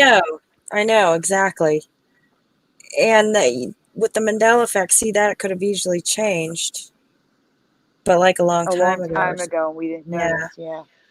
So I don't know. That's iffy there. Okay, and then did you say? Okay, let's do this one. Okay, the Fruit Loops. Remember the Fruit Loops? Just follow your nose. It always knows that parrot thing. Uh-huh. Well, his colors are all wrong. Let's see. I know This I covered him about 2 years ago. I With don't the remember pink you and covering it at all. So this is new to yeah. me.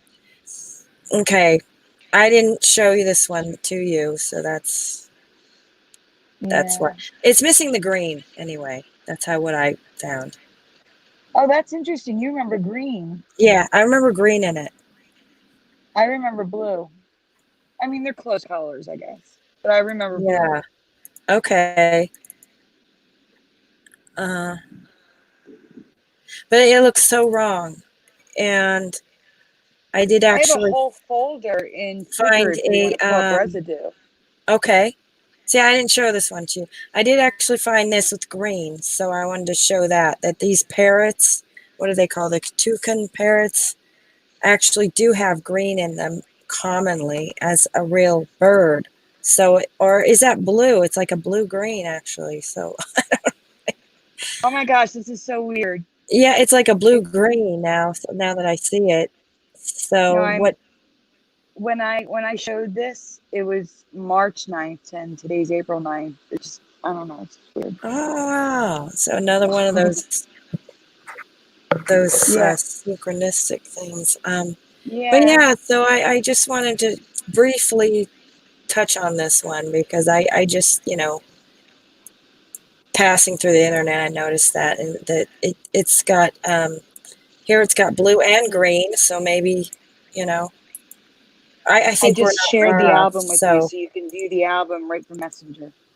so it's like, wow, these colors, these new ones are all wrong. So, okay, yeah, So if you go to Messenger, I hold shared on. the album of the residue so that way you don't Okay, have to be I'm going searching right for it. now.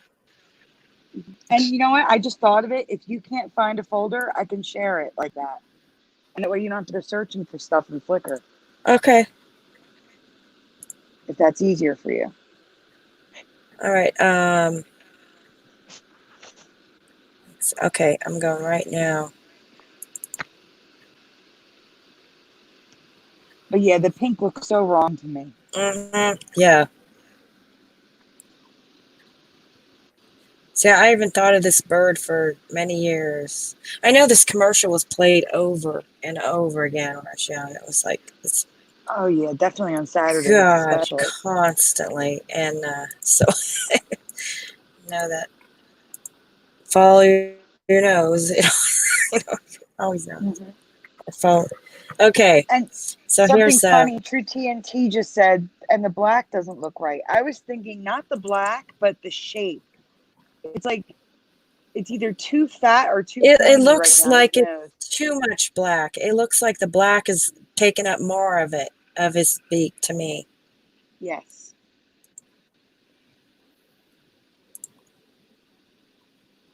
Okay. I agree, Bree. The dorsal one is creepy looking. I've never seen the dorsal one until someone made a video about it.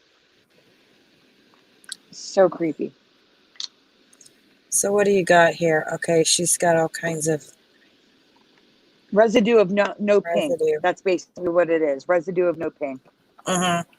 Oh, I'm okay. sure there's more now, but like I said, that's from a while ago. But So. look at how his black nose, there's too much black on it. I really can see that. Mm-hmm. Like it was smaller, like this smaller there, smaller there. You're not presenting. Oh, yes, you are. I'm sorry. You're fine. My video stopped playing. Sorry. Yeah, I was just showing not close-ups, but just far away at what she's got without the pink. Pink's got to be new. That Even a was red. It's the purple same would color be as I better. anticipated on the yellow shirt.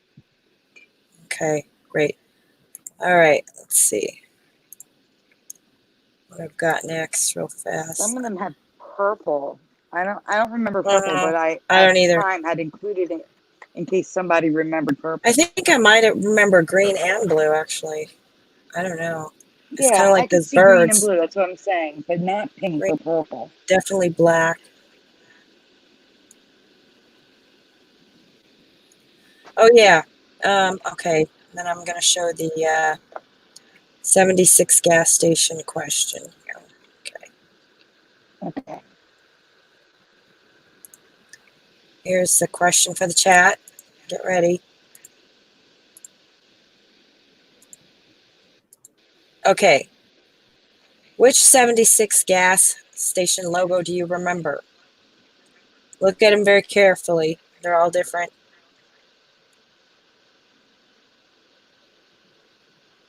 So 1, 2, or 3 in the chat, guys.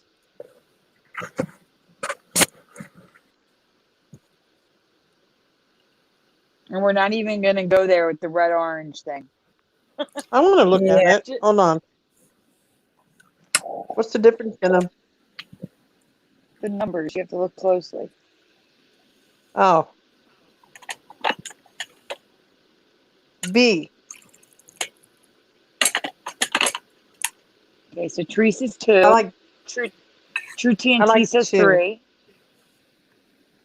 Or 3 is my lucky number, but I picked 2.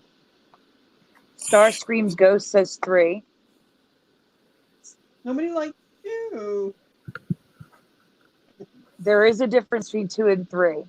It's just a small difference. Esther Anders says 2. Karen Thank you, Maloney, Esther. not sure, maybe 2. Anyone else want to Well. chime in? Yeah, I definitely remember 1. And I definitely remember 3. And Teresa remembers 2. So we are totally split on this one. Wow, amazing. We're not Yeah, usually and- split on things. No, not that bad. But Yeah. 2 is the current reality, and more of you said 3. Which is the current reality? Yeah. 2. Nobody said mine. Nobody said 1. Okay, I see. I remember them the even together like that. And I remember the 6 up higher. She remembers the 6 way up high. And Teresa, yours is how it is now. Are you Teresa? serious? It is Yeah, what it is yours is now? how it is now.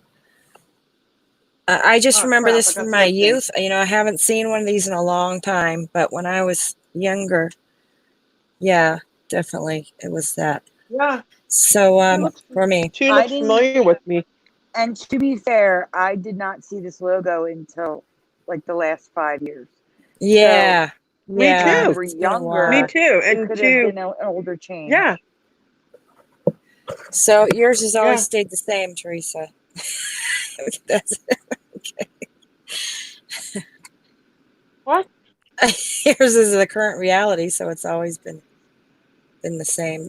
Oh my God. And that's No what I'm changes. remembering. Yeah. Mhm. Okay. I got the upload. We can quit mine for a while. I know I probably have couple more, and we'll go to Flickr if you want. Sounds good. Oh, Sandy. Okay. I'm going to start with something new, not something from Mandela Monday. Why? Just to give them something new. All right. We had an interview today, so you know, let's. I have a lot of new stuff, so let's start with let's do Rocky. Okay. Now, most of you know I live in Philadelphia. Okay. Yay. I know this statue. I know the Rocky statue. I've seen it in person believe you. many times. And it's changed for me. And when the graphic comes up, I want to see if anyone in the chat can see the same change that I see.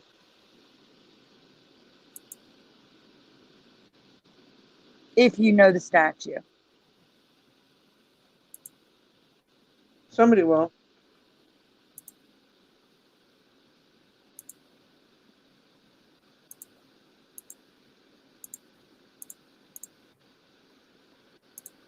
Happy birthday, Chancellor Napa. You just turned 28.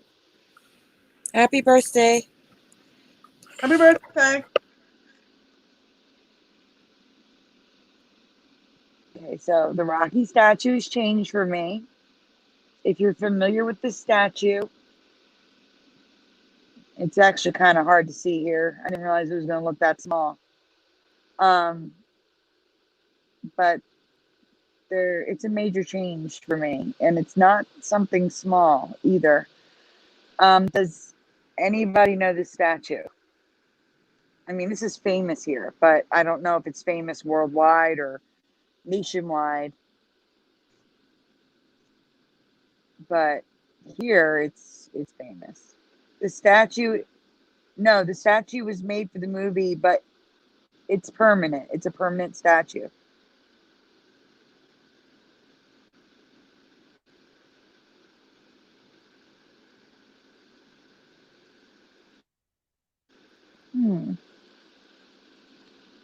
All right, well, Does anybody remember it? I'm not going to make you guys sit there hanging.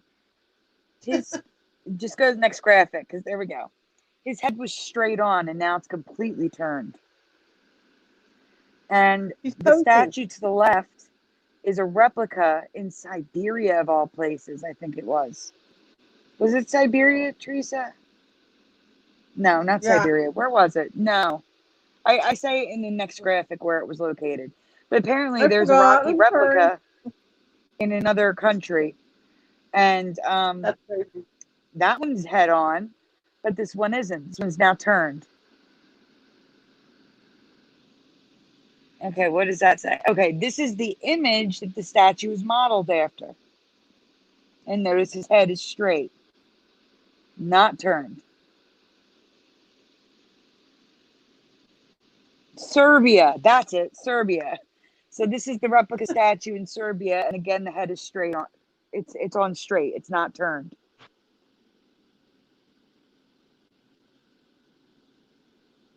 %, the statue has changed for me. His head was straight, and now it's completely turned to the right. I even have, and that's just showing you a comparison of the photo that they modeled the statue after, and a close-up of the head of the statue.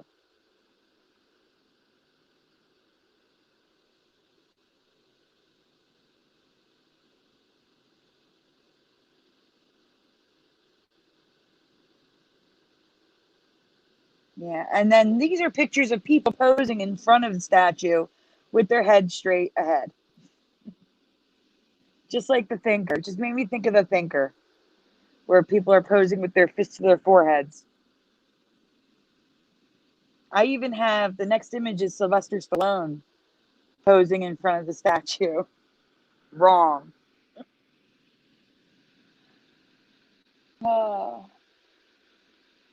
Oh, it's not the next image. It's coming.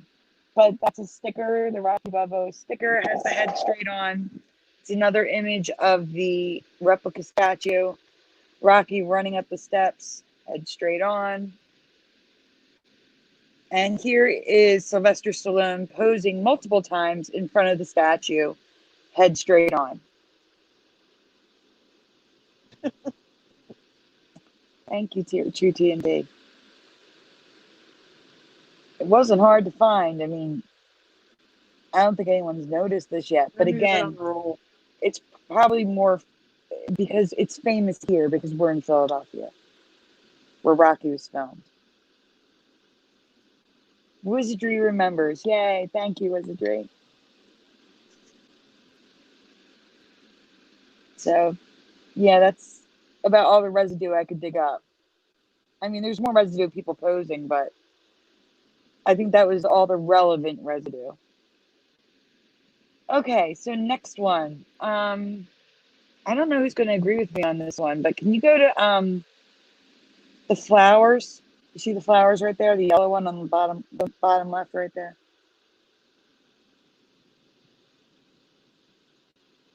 You just passed it. Go up. Right there. Nope, passing it again. The one on the left with the guy's face inside all the flowers.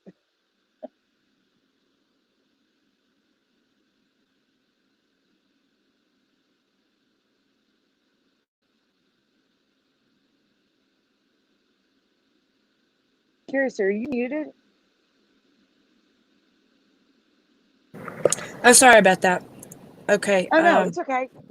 Normally I see the muted symbol and I didn't see it. Yeah. There we go. All right, guys, this is a two-part question.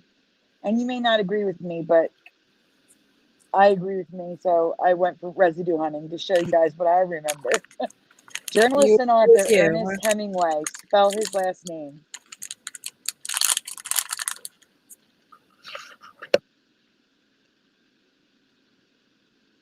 Okay, Damien G says Hemingway, question mark.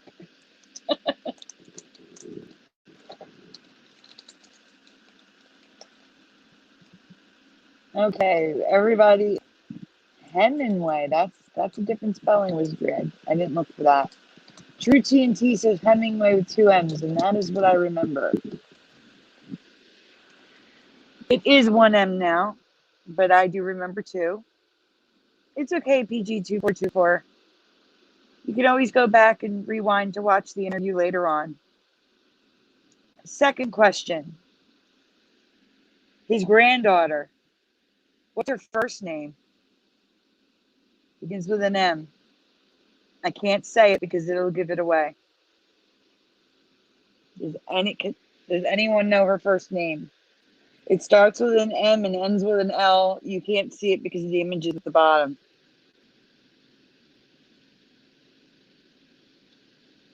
Well, Bree, that's confusing. Bree merged 2 realities into 1 name.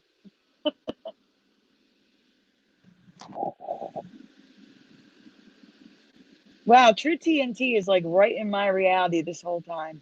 So is Big Al 311.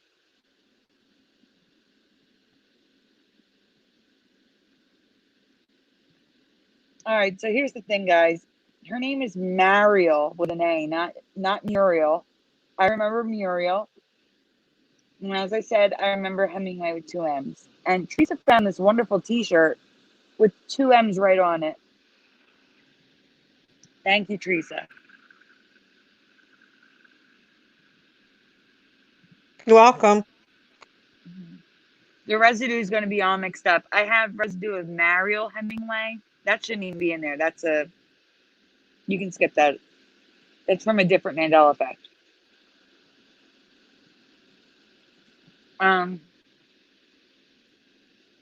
It mixes them up. So I have Mariel Hemingway for people who remember it that way. But that's her name now, Mariel with an A. But it still has the 2 M's, so I use the residue.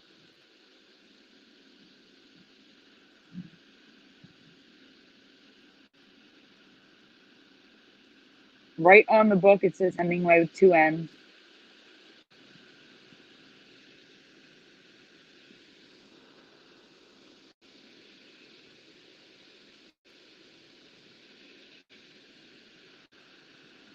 It says Hemingway on the tin. There's a lot of residue of Hemingway on things, not just like text in words.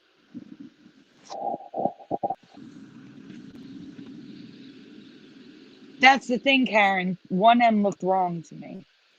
And then I asked Teresa, and she spelled it with 1 M. And then I saw it, and she agreed. And we went crazy looking for residue. This is Mariel Hemingway residue. I do have Muriel coming up.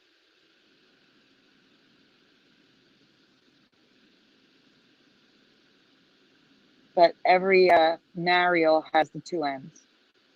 And so does Muriel, obviously.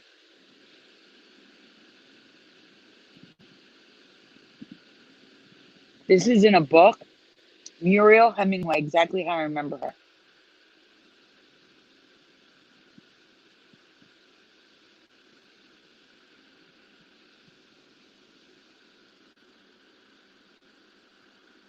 Now, this is interesting. This is a 2-part image that I had to break up.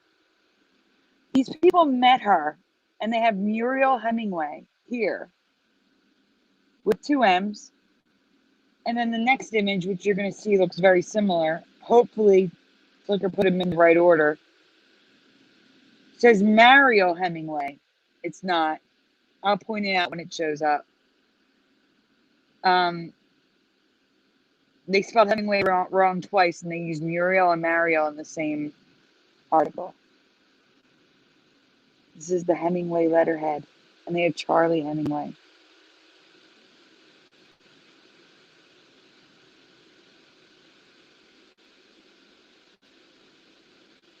There's a lot of residue for 2 M's.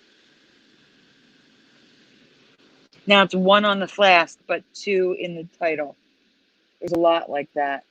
This is Mariel Hemingway in the newspaper with 2 M's.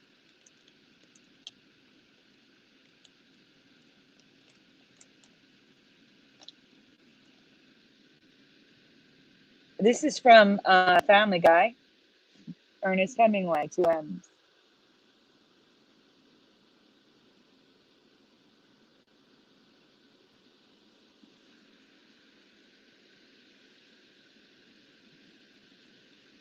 I'm not, this is a list thing, but they say personal best Muriel Hemingway and Kenny Moore. Other Olympians pretty good. Muriel Hemingway. Just hearing Mariel's wrong to me. It just doesn't sound right.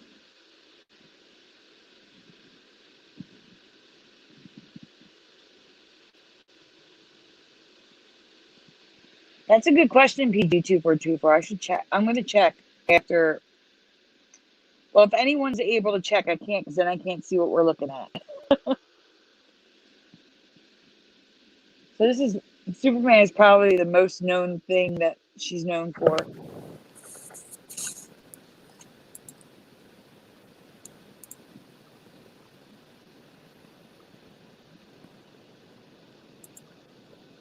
I know. Tell me about it. I would be done. Yeah, no, I can't even imagine.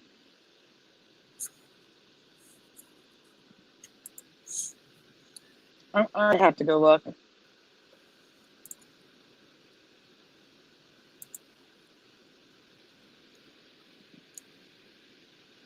No, Hemingway's Cafe is still 1M.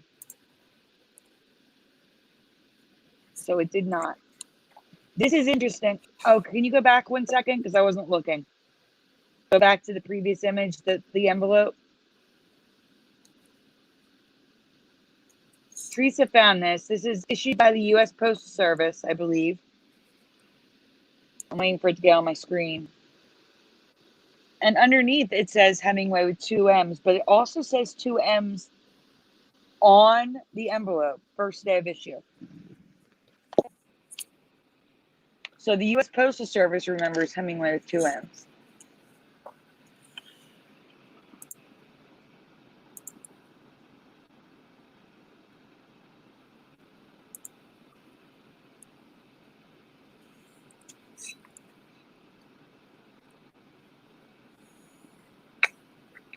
Okay. Some more Superman, Muriel. His costume looks wrong in the gold.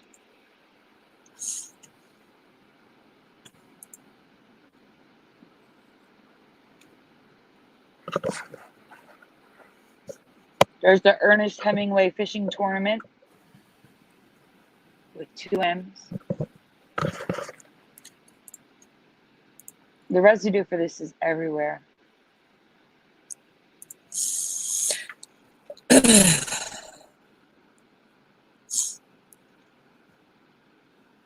I gotta lower my volume. An evening with Muriel Hemingway. These people spent time with her and don't know her name. Muriel Hemingway. I mean, how do you know somebody and spell their name wrong?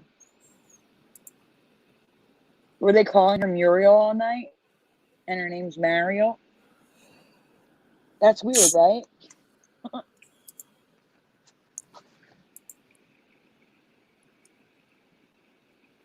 Teresa, feel free to chime in at any time.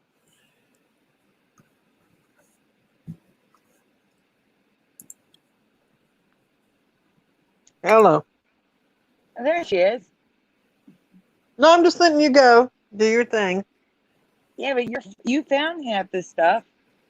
No, I didn't. You did. What? The stuff on the screen right now is stuff you found. I can tell by the Oh, little no, X I'm in the letting you corner. go. I'm letting you go. It's just been a rough week. Sorry. It's okay. I know. It's been really rough. I'm one of these essential workers. What I'm going to say. So am I. I think everybody's listening.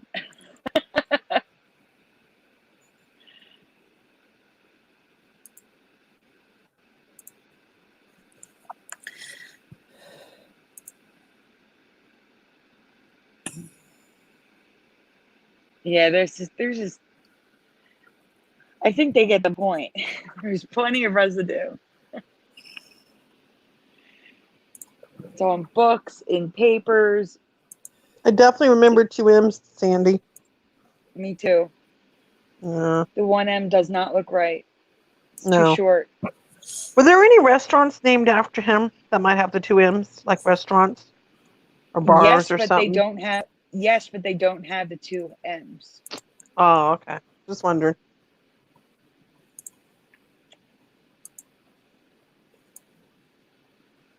All right. Yes, we can. Good we can enough. move on. Move on.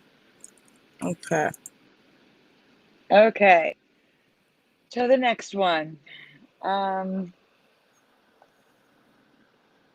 me see. I don't know if anybody's going to be affected by these. It always shocks me when people are affected. Go to Andy's.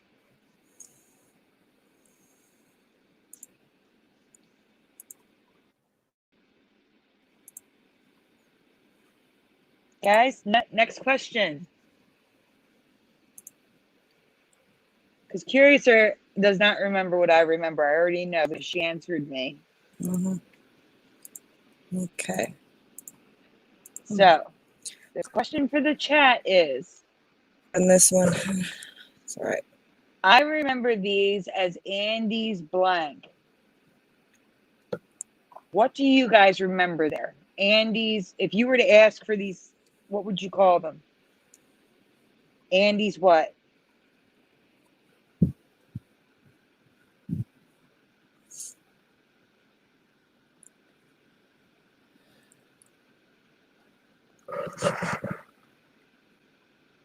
No way. Wizardry says, at Curious and 10 Census says Hemingway with 2 M's. Hey, Wizardry, is there any chance you could take a screenshot of that and send it to me? Because that's awesome. Haven't seen these before, not in Canada, or haven't noticed them. Andy's mints, question marks. Okay, you've never seen them before, that's fine. Starscream Ghost, mints. Carameloni dinner mints. I'm wondering, because Teresa didn't know either, and then I said it, and she's like, oh my God. Teresa, actually, why don't you tell people what you said without telling them the answer? Teresa. Yes. Huh.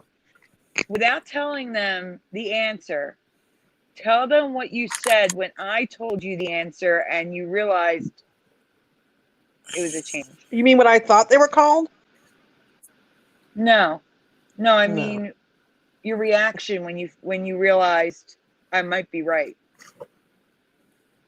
Well. No. I'm sorry. It's okay. Teresa started freaking out because now she remembered it. Yeah, yeah. Guys, Sorry, none of you said it. I'm going to tell you. For me, it was always Andy's candies. Not mints, not chocolate, Andy's candies. And Michael Fontaine just comes in with candies. Andy's candies. That's what they were called. Yeah. And now they're never called that. And mint isn't even what they're called. Just wait till you see the next image. They are creme de menthe thins. What? Andy's No. creme de menthe thins. That's not what they're called now. Mm-hmm. Are they? Yeah. No. And I remember Andy's candies. Now That they're is Andy's so wrong, creme de Sandy. menthe thins. Mm-hmm. That is so wrong. I've been eating those for years. I mean, even at our dollar store here, I'd get a bag for my boss and a bag for me, and it never But said many that. people, right? And many people do refer to it as Andy's mints, but never for me. It was always Andy's candies. I remember Thin Mints. I swear it was What? Thin Mints. I thought it was Now Andy's you think they're Thin Girl Mints. Scout cookies. Yeah. Girl Scout cookies. Yeah, that's the other thing. Menth isn't even a word. It's menth. When I was trying to write the question, it kept giving me the squiggle line because I was adding the E. So creme de menthe is supposed to be menth, not E. Yeah, that's how it's spelled on Andy's Candies. No, that's French, so it's creme de menthe. Oh, I see what you're saying. It's French. I don't know Because why I it have gave an us English. Because I have an English wiggle keyboard. lines, but Because it's a French word. yeah, that's why. Okay. That's what it is. But yeah, I remember some Thin Mints, but I don't know where I got that from. Thank you, Adri.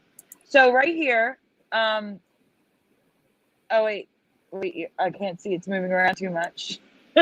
My gosh. Can you? Andy's Candies is at the top of the page, and this is from the actual website that makes the candy. Tootsie Roll makes Andy's Candies or Andy's Creme de Menthe Thins. But they have right there, other tasty Andy's Candies. I know they're talking about the other ones, but still, Andy's Candies. It's just, that was the name. Wait until you see a picture. Seems familiar, but I don't know. I remember both. Damien G says Andy's Candies is definitely the name of the company. Well, Andy's Mints is on the website. But underneath it says Andy's Creme de Menthe Thins. So, multiple names going on here. Now here we have an article that says 1929 to 2010 brought Father Andy's Candies to the masses. Brought fathers Andy's Candies to the masses.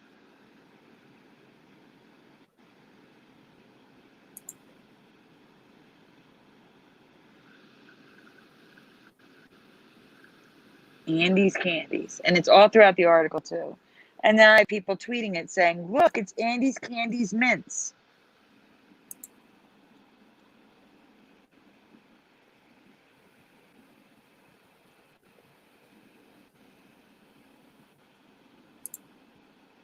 Happy National Candy Day. Enjoy some Andy's Candies.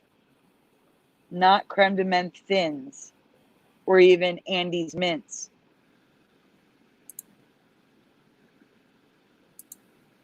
Sandy. Yes. Sandy.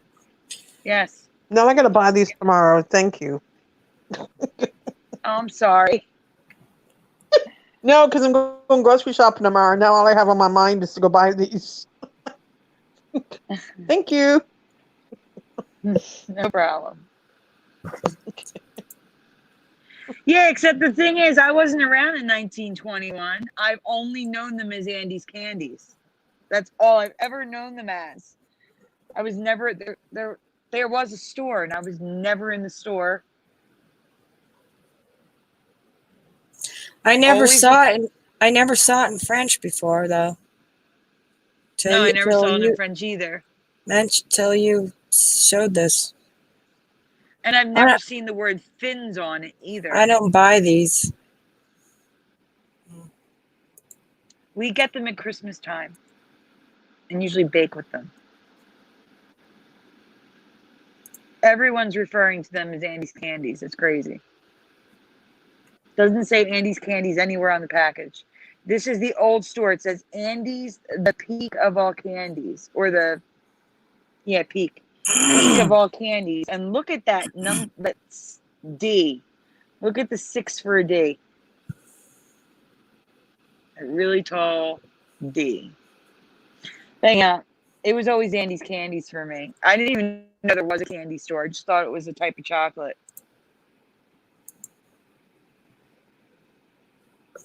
I definitely don't remember the thins either. I've never heard them referred to as thins. Yes, these are the Olive Garden mints. Yes. Okay, so since we're on candy, let's go over to the cherries. I want to see if anyone's affected by this one too. I think Olive Garden has their own print on the wrapper. Just in case. Good night, Karen. Thanks for stopping by. Night, Karen. Good night. Wait a minute. There's an. Oh, wait 1 second. Esther, Huh? there's an Andy's Candies website, or you're on Tootsie Roll's website? Huh? Because the only website I saw was Tootsie. She said, Esther says, I Oh. am on Andy's Candies website. It's so yummy. I didn't find an Andy's Candies website. All I found was, oh wait, she could be on Andy with a Y's Candies. And that's not Andy's Candies. Andy isn't spelled with a Y. It's ANDES. That's why, different Andy. Okay. Oh yeah. There. Yeah. Hey, Preliminal. This is Andy's with the Y. Candies. Oh wow. Isn't that something? Mm-hmm. Andy's Candies is not Andy's, Andy. Is that not isn't the the chocolate same we're at talking all. about. No. No. Damien, it's not on Logopedia. What I did was I went back like each decade looking for images and articles, and they're all referring to them as mints or thins. No one's referring to it as Andy's Candies, except for the residue that I found. All right, guys. Popular brand of chocolate-covered cherries. CELL blank. Looking for the blank. What letter is missing? CELL blank. I don't have a newspapers.com account. I figured there would be.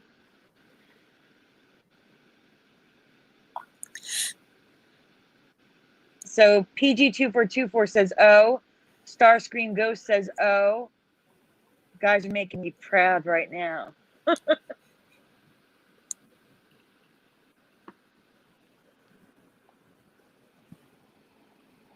Hey, Teresa.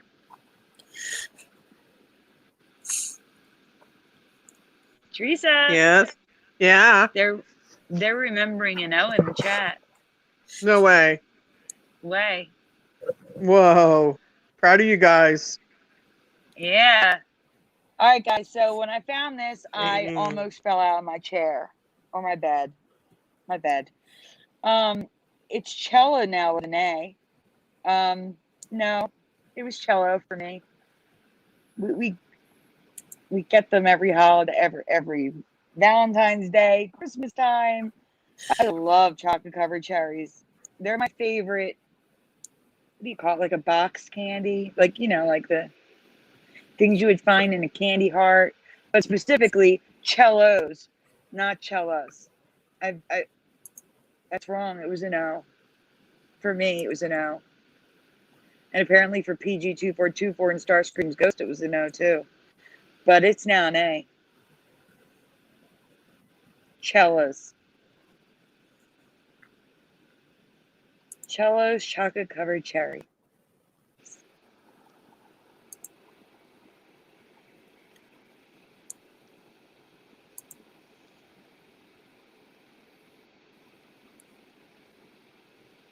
Yeah, it is wrong. I agree.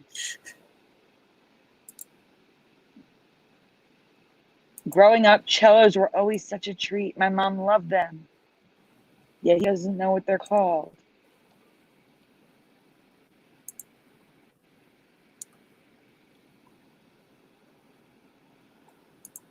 I also really like the cellos chocolate covered cherries.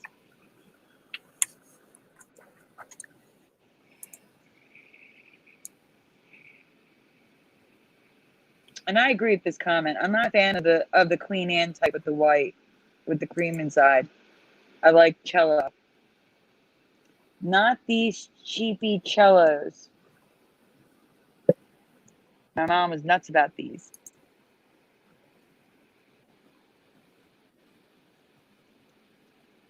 I like the other one that comes in the cardboard box. What are those called?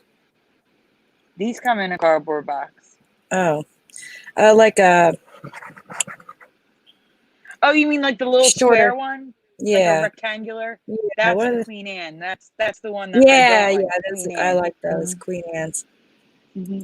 Yes, I know about the cherry blossoms. I found them when researching this residue here.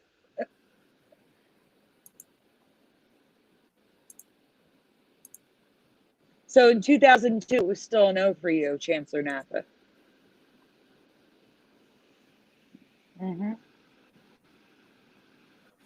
These were a no for me in February.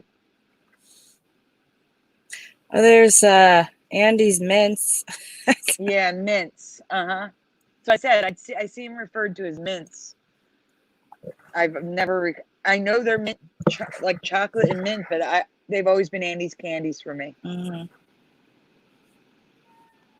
Cello's brand with the clear juice.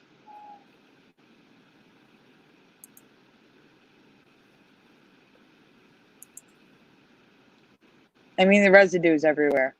This person describes the taste of these M&Ms as like the Cello's chocolate-covered cherries.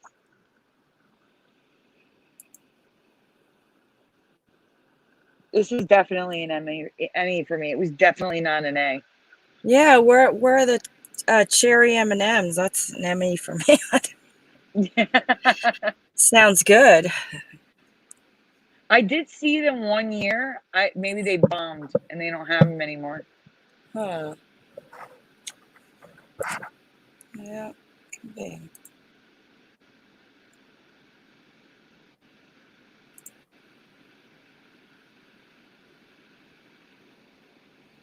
I mean, these comments are what, 2015, 2013?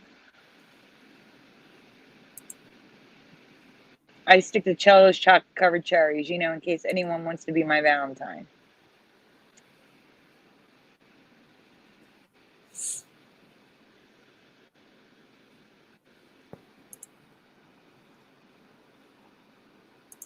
That's 2014 Cellos. There's a lot of residue on this, huh? Yeah, there is.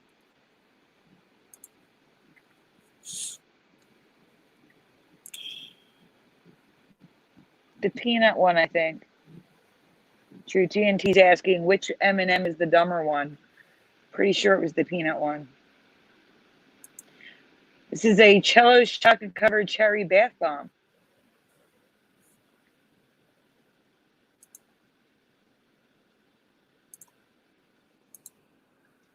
Pretty sure they can get a copyright on that, like a real copyright, not like a strike on a video, like actually be like sued.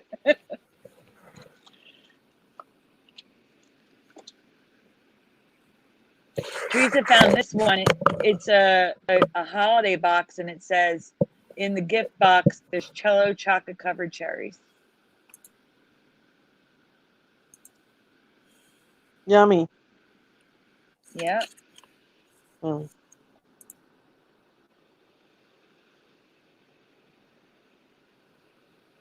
And underneath it, oh, this is a two-parter. That's the image, and then the comment was further down, just so you can see it was related. Okay. Yeah. All right. But Flickr doesn't like to put things in order, so we probably already saw the comment.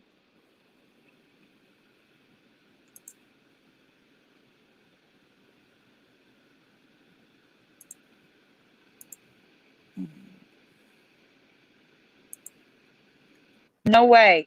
Damien, please send that to me on Messenger. Damien saying he found an Andy's Candies logo from the 1970s. I couldn't find it, so I want to see this.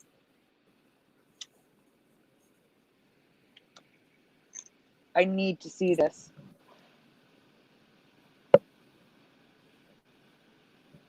And I'm going to be sending you, Curiouser, I'm forwarding you something that Wizardry sent. Okay. Showing the census from 1910. Ernest Hemingway's on it.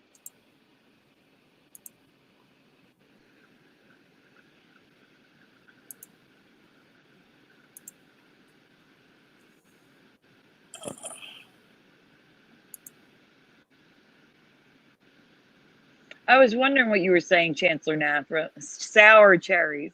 Okay, I got you.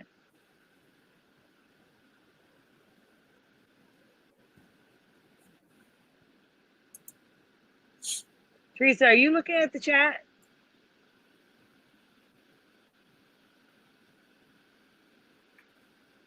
Teresa. I can't go to the chat. It won't let. I tried to do it on the computer, and it was some weird thing. It wouldn't let me in there. Okay, well, True TNC says, by the way, Teresa, love the rabbit ears. Oh, thank you. Thank you.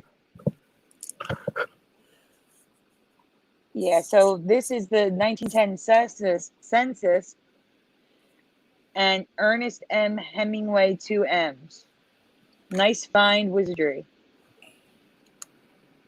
Thank you, Damien. I'm going to forward you. Oh, that's the company name. I'm going to send it. It still says candy, so that's good. But it still says creme de menthe. Big. Oh my God. That's the crazy part. I'm going to forward it to you, Curiouser. Okay. Please show it. Because it has the company name, Andy's Candies, but I'm talking about the candy being called Andy's Candies, not the company. But it's still nice to see candies with Andy's, if that makes sense. It's still nice to see them together. Thank you. It's a great find. I probably didn't notice the logo because all I saw was creme de menthe. If I saw the box in search results, it's huge. That'd be awesome. Thank you, Damien.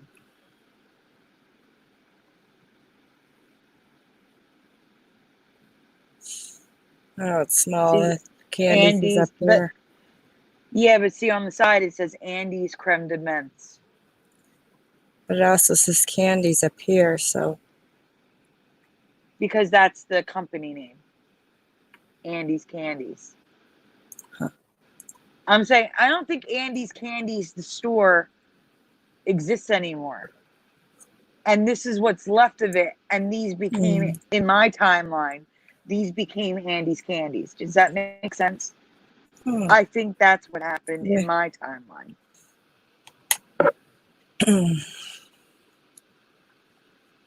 Yeah, I remember the large packaging too. Christmas and New Year's. We used to go to family parties. Okay, let's do the fruit because it's interesting. I'm curious if anybody knows this. The akibi. You see the akibi folder? And other fruits, the purple one? Yeah. The first one tells us about it. The first image.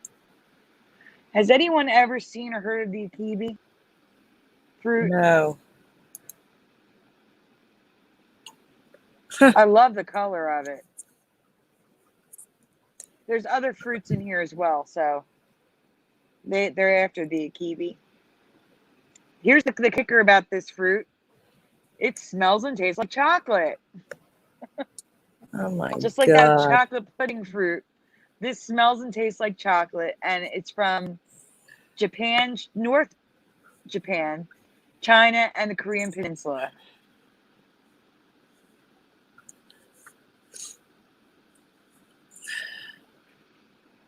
I want to try it. It's beautiful.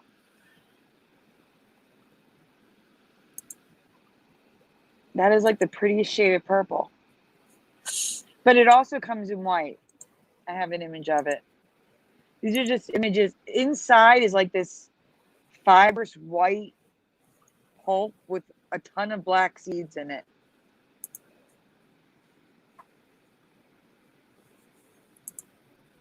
Another chocolate pudding plant. Yep. Damien G says never ever saw it in Japan either during the 4.5 years. Not even in Tokyo. That is crazy. Here's the white version.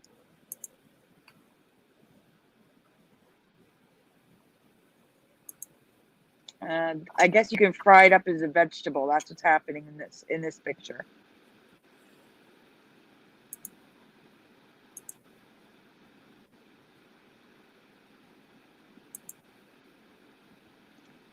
And that's more of a look on the inside. I think we're going to come to a new fruit after this one. Oh, maybe it's after this one.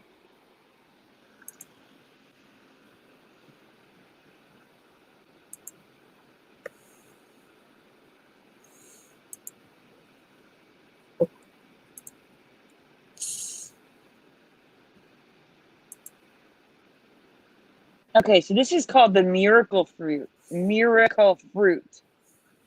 Berry. And the miracle berry, thank you.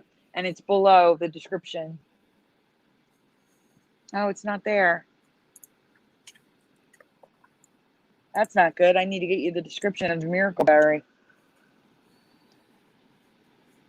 I'm just going to read it, okay? All right.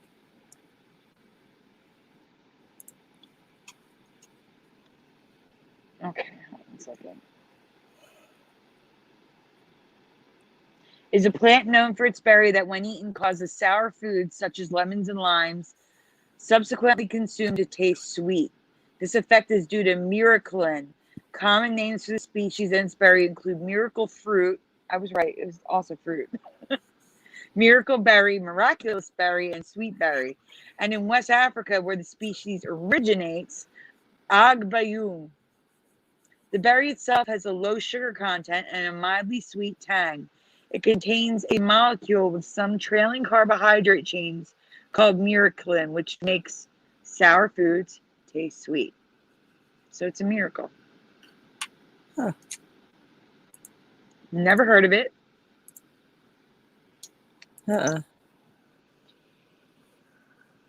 It sounds like it could be an alternative to sugar. Okay, this is a crazy fruit I've never seen before. It looks like a crystal or something. Doesn't it look like it's like a crystal? Mm-hmm. The challah fruit. The description is kind of confusing if you scroll down so I can see it.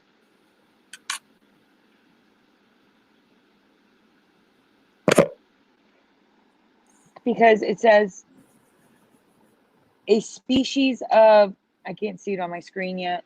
Okay. A species of screw pine, whatever that is, native to Polynesia. Now keep in mind, people will say, well, we can't know every fruit and stuff like that, but we get a lot of our fruits from Polynesia.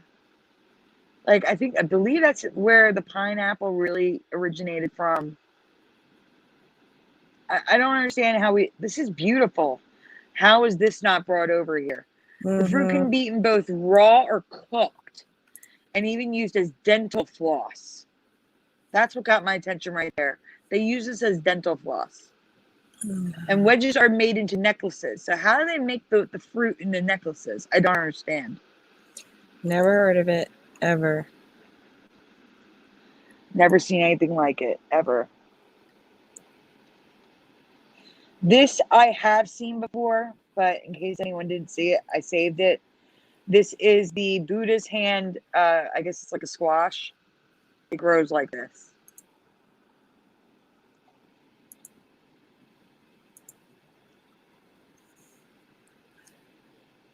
I don't know how practical it would be to eat it. Why did I I've cut all the seen this. descriptions off? Yeah, those things are sharp that stick out. They're really sharp, dangerous. It reminds me of an orange, but it's green, like the inside, and that is just crazy to me. The Kawano, I've never heard of it. Yeah, But it's or similar. kiwi. It's a citrus fruit. Right. Huh? Kiwi. Yeah. Wow. Yeah, but it does. But it's similar to an orange. I know. And a lime. Ugh. So this is jewelry of the akibi. People are making jewelry of it, of a fruit that I've never seen in my life, never heard of, the purple fruit. They're making jewelry of it. I just found that crazy. Oh. So people from this timeline definitely know this fruit. Never heard of those. Nope. Okay, so there's another fruit folder. All right. I separated it because I think it's the craziest fruit. And it's I hope I pronounced it right. Slaka? I think it's Slaka. It should be right next to yeah, that one. Yeah, Salak, that's it. Guys, this fruit looks like it's alive. It looks like it's a snake skin. Uh-huh. And the skin is very prickly. It can actually hurt you, but when it's peeled, it looks like a snake skin. It's kind of creepy. Yeah. Has anyone ever heard of the salak? It's called the snake fruit. That's the nickname.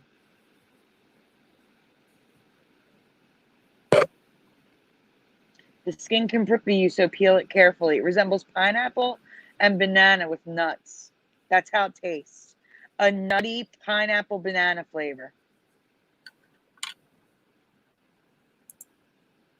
I've never heard of this fruit. I've never seen it before. Mm-mm. Me neither. Wow.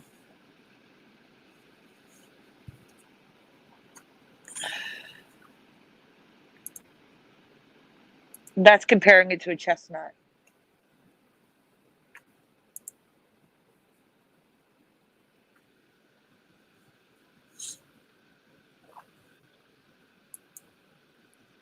And that's what it looks like open. That really does remind me of like a hazelnut, maybe? Yeah, hazelnut. Looks like a hazelnut. Mm-hmm. But they're huge.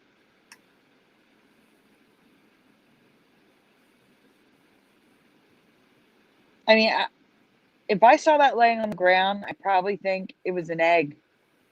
Like a snake egg or something. Yeah. It's disturbingly creepy. I don't An know. It just alien looks egg. alive. It doesn't look like a fruit. Yeah, it doesn't look like a fruit.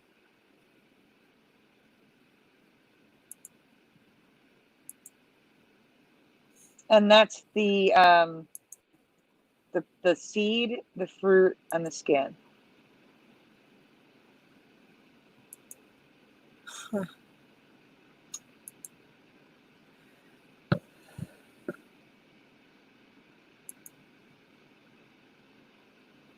And that's a very prickly version. And that looks like an avocado. The nut Yeah. is so big inside. And it looks like it has a kiwi inside of it, doesn't it?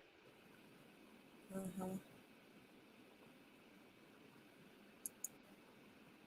Wow. And that's just a It's weird. drawing of it because people knew what it was and drew it. Again, blow my mind.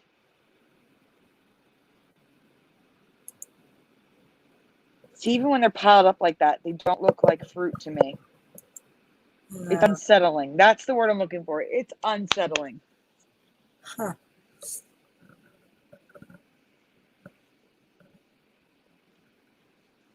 And there's a red variety, apparently.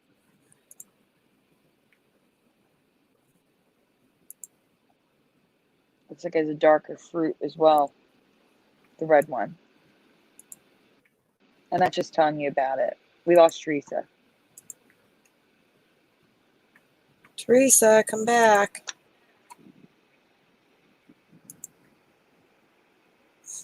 Oh, Damien found some good residue, which I'm going to forward to you. Of Andy's candies. There's 2 images from newspapers.com that he sent over. And you have them now in your messenger. Thank you, Damien. Awesome residue.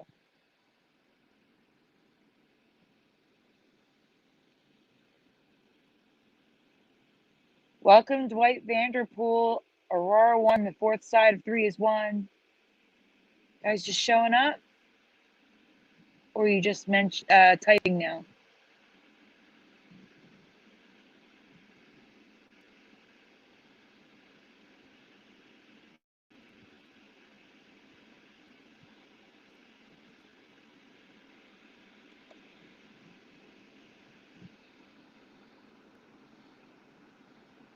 Save 25% on any flavor of Andy's candies. But the packaging says Andy's creme de menthe.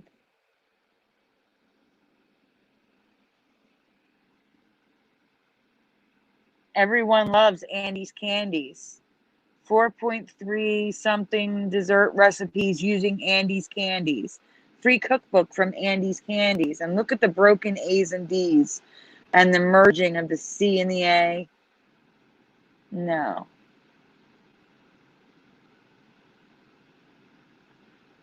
Include 2 UPC symbols from 2 6-ounce boxes of any flavor of Andy's candies. exactly what I remember. Great find, Damien. Oh my God, that's awesome. Please do, Damien. That's awesome. I know newspapers.com is an incredible source, but I'm already paying for Photoshop. I can't do it all. I can't.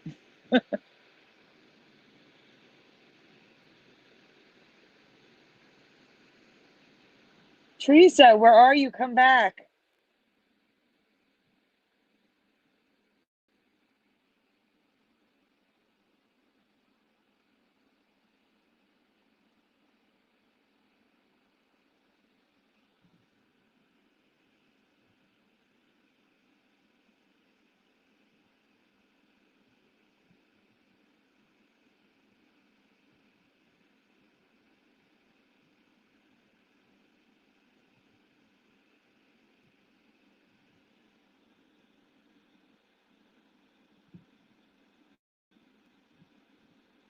Oh, I just got it, Damien. That might be the company again, but it's like I said, I still like seeing Andy's candies together. That's the way it should be, in my opinion. Andy's candies. I love it. Thank you. All right. You want to do your Cagney?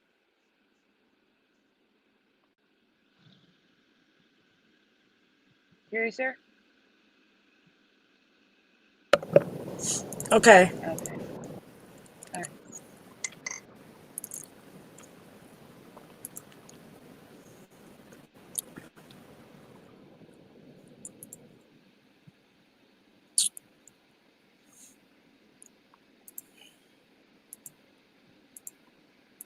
GT&T, that makes sense considering I found Andy's candies and cellos tonight.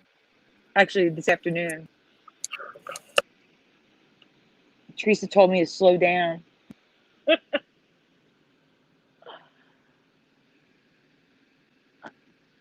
I wish she'd come back. All right, guys, here's the question. Curiouser wants to know if you can spell Cagney and Lacey, which way do you remember it? 1 or 2?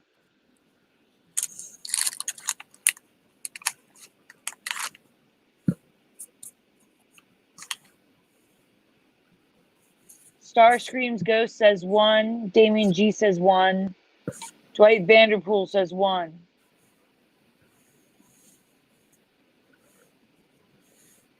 Oh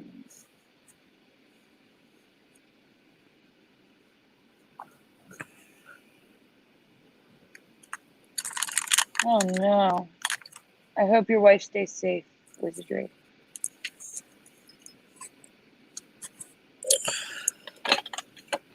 Michael Fontaine says 1. Starscream Ghost says 1.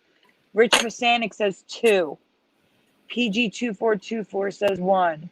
Wizardry says 1. True TNT says 1. Damien G, strong memory of this one. Dwight Vanderpool 2 looks strange, weird. Chancellor Napa, Iowa, the name's Andrew. What? This happens when you start reading. Chancellor Napa 1, seen that series on my TV. So right now, it's all 1s except for Rich Vasanic, who remembers 2. That's weird because the name Lacey is normally spelled Lacy. So It anyway, is normally spelled that way. I remember the second one. And so now this is the version, this is the one that it is now. And this,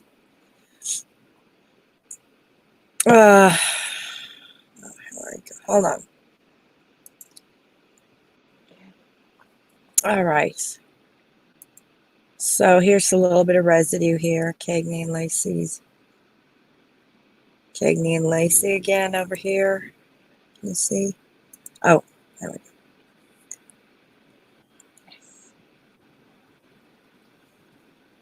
Wouldn't you, Sandy, read the isn't the name Lacey spelled Lacy normally? Just as Yeah, normally it's as a name. Lacy. Yeah. Yes. Yeah, just like If you ever Lucy is see the- Lucy. Yes. Yes, so yeah. And that's how it was for me in the show. Just the normal spelling. But just to be fair, Lacey was her last name. I know. But I mean, Yes, it just I know. spelled don't normally as a last name. Yes, normally spelled without an E, yes. And I do have, hold on. I do have more residue coming.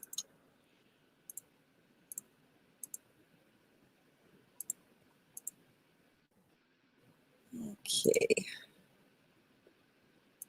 Go. Let's see. Just so you can see, this is how it's spelled now. Looks very strange to me. Okay, here's some more residue. Oh no, that's how it is now. It's showing you how it is now, I think. What?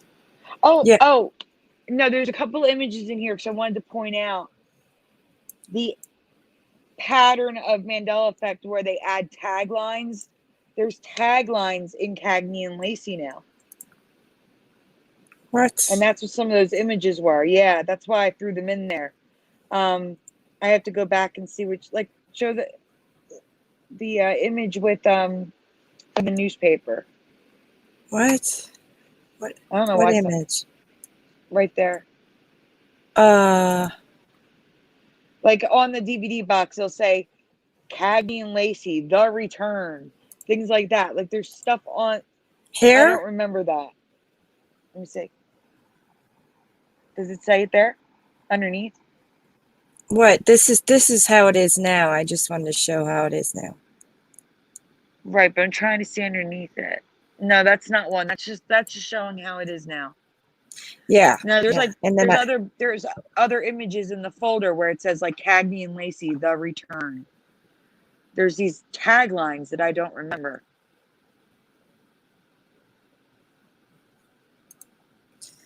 let's see. They're probably in my folder. That's probably what it is. Well, it's not a heck of a lot of residue, but that's what I found residue-wise. Okay, so that's that. Let's see, hold on.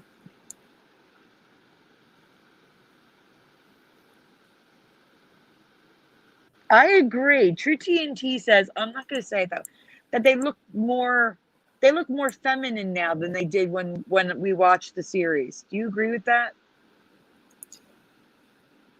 See, I don't remember. Huh. I Well, agree with that statement, that they're more feminine now than they were before. maybe they touched up the photos or something Maybe. more.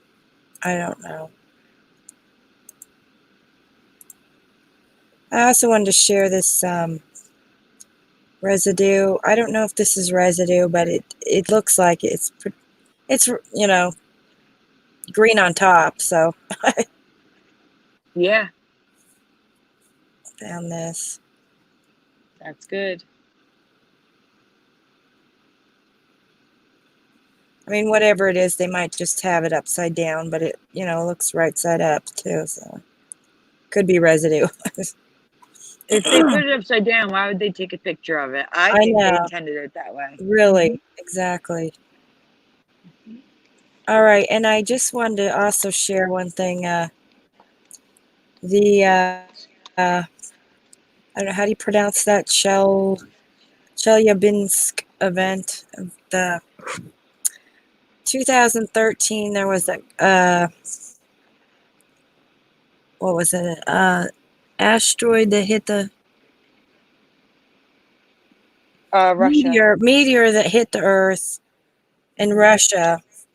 Now the thing is, I don't remember apparently 2,000 up to 2,000 people were injured. I don't remember that at all.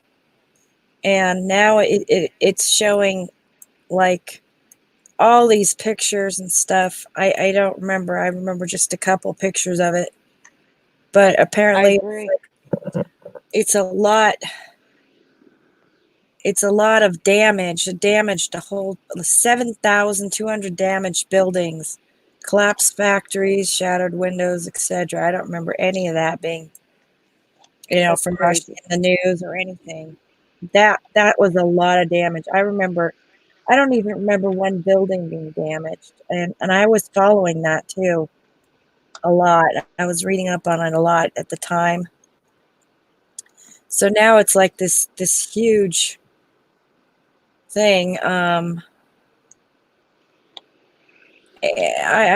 just was wondering if anyone else remembered it as a lot minor event than it is showing now. And these pictures are just amazing of it. The meteorite. This I just just remember people filming it, yeah, like yeah, and just their little watching it. cameras. Yeah, like it Mhm. wasn't and noise and stuff and banging and but it wasn't like a big deal. It was so small. It's just anyway. I wanted to share that. Just seems odd to me. Oh, Teresa's phone is overheating.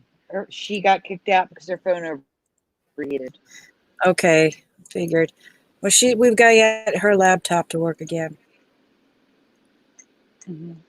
Yeah, like Rich Fasanik just mentioned. Thank you. Nobody was injured. Exactly. There was nobody injured. Nothing. No, It was just I a don't remember that. small thing. Barely got pictures and stuff. But now, if you look it up, it was a huge deal. Tons of buildings. That's a lot of thousands of buildings. I don't remember that. Anyway, okay, go back to Flickr. Okay.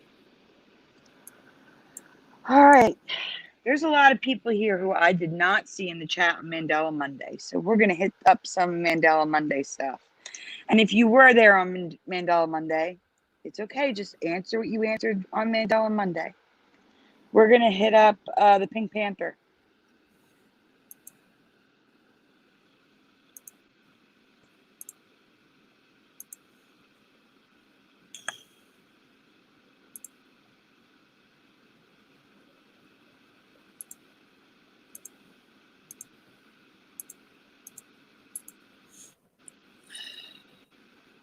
All right, guys. In the chat, what color nose does the Pink Panther have? Obviously, it's gray because I took the color off. What color nose do you remember the Pink Panther having? PG2424 says black.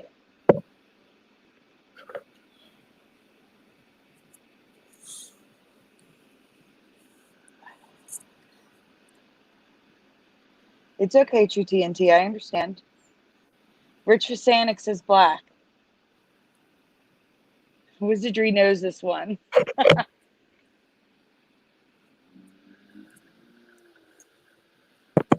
Anyone else want to guess? Not guess, but tell me what you remember. And in the meantime, I have to send you one image because I did it. I forgot to include it. And Okay. it's important because it's the only residue of the black nose.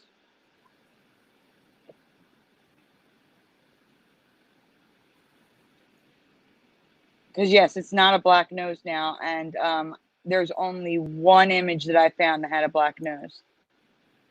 And I forgot to include it, so I'm going to send it to you once I locate it on my... There it is.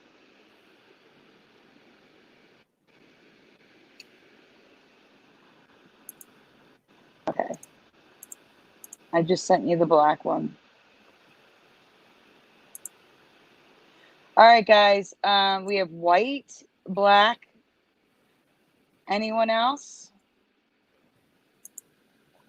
I remember black. See, black doesn't look right to me. That's okay. It was pink for me. And now it's red. It's red. The nose is red. This is the residue of the black nose. For those of you that remember black, that's the only one I could find. The nose is red now, and I think this changed twice. I think it went from the pink I remember to this hot pink color to red, because now all the images in media are red. And I don't remember a red nose ever. It's red on costumes, red on stuffed animals, red in the original Pink Panther movies, in the original cartoons, the new cartoons, it's all red.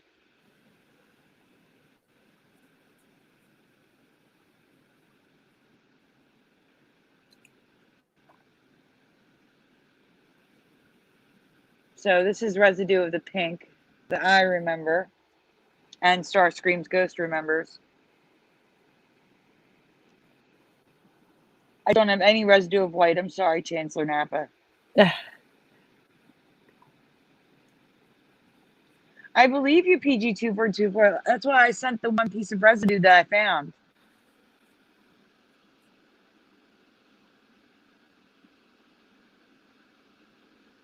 Chancellor Napa was thinking of Snaggletooth.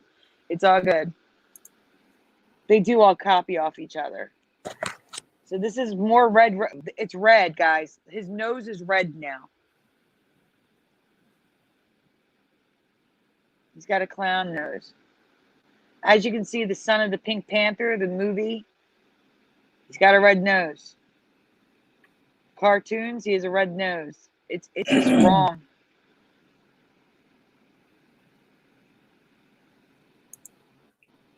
So the next one would be Woody Woodpecker.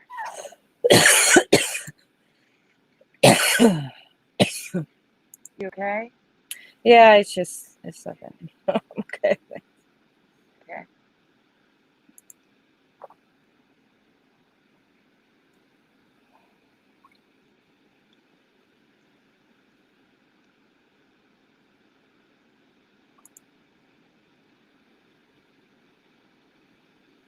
Okay.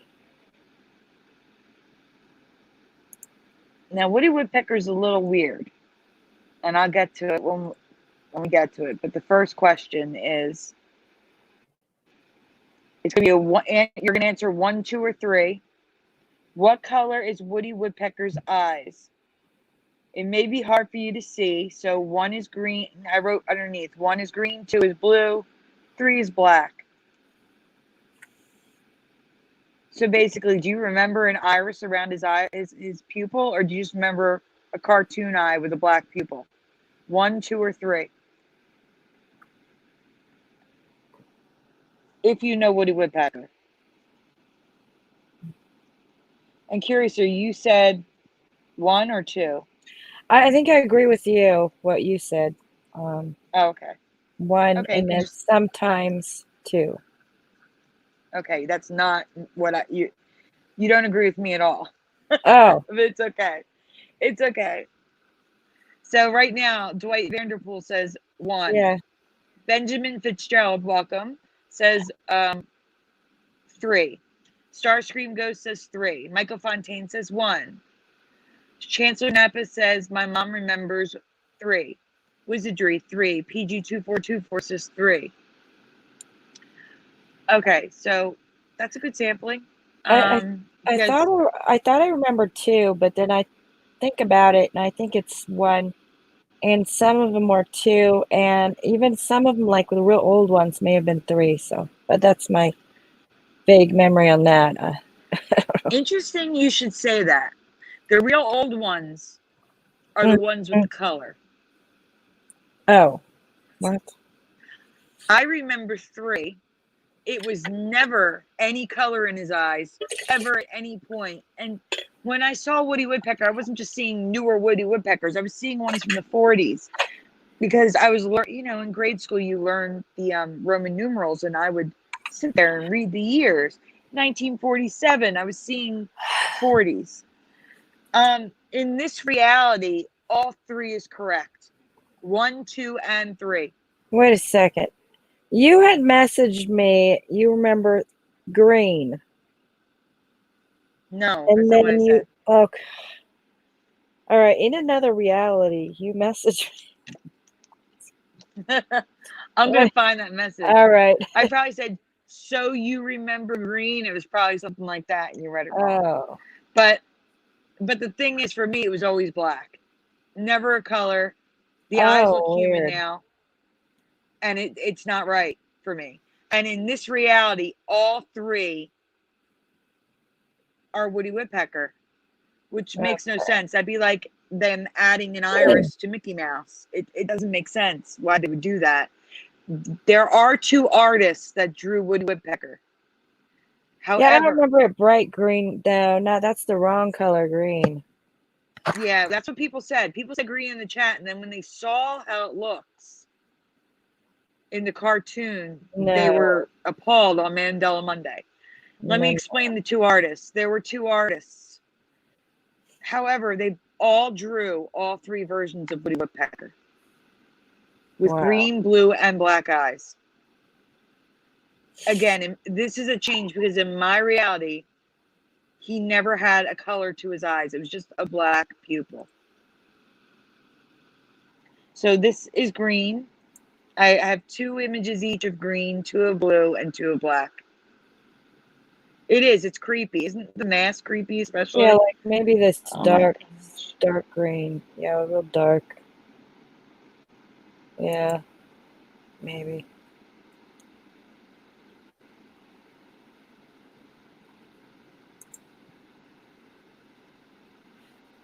I don't remember black though. Just saw it. No, he had human eyes. So nice. So this is the blue. Woody Woodpecker's girlfriend has blue And that's eyes all now. wrong blue now. That's the wrong blue too. So. And if you can see in the middle right, the yellow one, it's like the Donald Duck effect where the whole eye is blue. No way. That's messed up. And we were talking, I was also explaining that I don't remember his hair flipping over his beak like that in the bottom image. Yeah, I remember dark green, dark blue, like more like this middle. Nothing like these.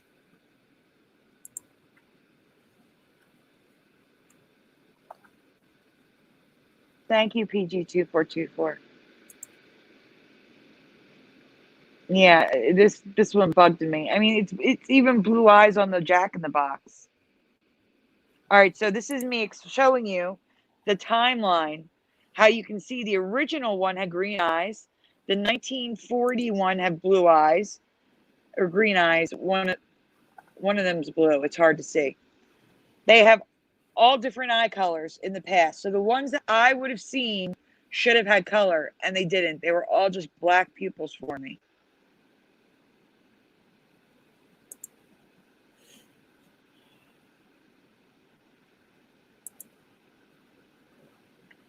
All right, so here's some residue of black eyes, I think. Or no, these are more blue. We're still in the blue. Oh, we went the wrong way. Yeah. Okay. Okay, so, and this is 57, 72, and 99, and now you'll see the black eyes. And then it's back to green. See, I don't remember the black eyes except maybe the older ones. And yeah, that's saying it's older. See, for me, it was like, no, it was more like the 1991 was back in the 80s or 70s. I know. So that's the thing. Like, the timeline screwed up here. It is. And in my past, like I said, no color at all. This is so strange. I can't. Yeah. It's like realities are merging. Literally. In front of us. Yep. So the next image is residue of black. The Macy's Thanksgiving Day Parade remembers black eyes. Some of these stuffed animals are older, and cartoons are older than 1957, so they shouldn't have black eyes according to the timeline.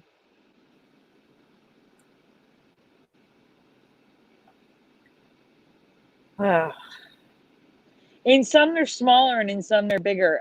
I couldn't find a pattern yeah, to point it out. right.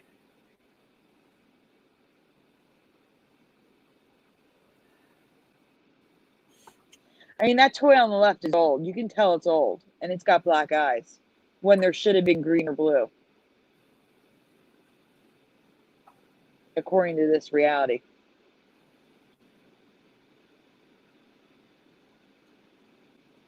So this was a very disturbing one for me. Now we're going to go to the last cartoon. I think it's the last one. No, it's not, but it's one of them. Spy versus Spy. That's the next folder.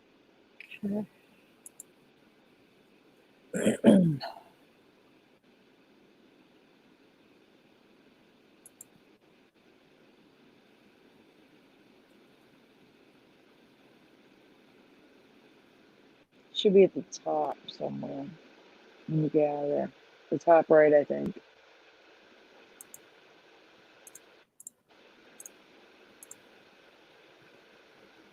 Same chance or not, but I always saw black in the 40s. Well, we got another weird one for you. Here we go. Brace yourselves if you know Spy versus Spy. This is another one where it's what color are the Spy versus Spy faces? Now, this is obviously them drawn as Freddy Krueger and Jason. What color are their faces? In the chat. Michael Fontaine says black and white. You laugh. Just you wait. I can't wait to present this one on Mandela Monday this week. And I'll tell you why after I tell you the answer. It's okay if you don't know. Anyone else know these characters? From Mad Magazine? Mad TV, yeah. But they're also in the magazine.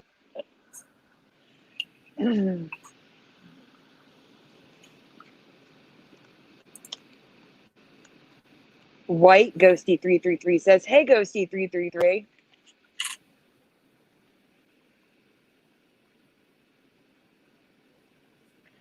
Oh, she's already giving you the answer. So, Well, you sounded like you were through. yeah, I was waiting to see if anybody else answered, but it's okay. So here's the thing. They are white.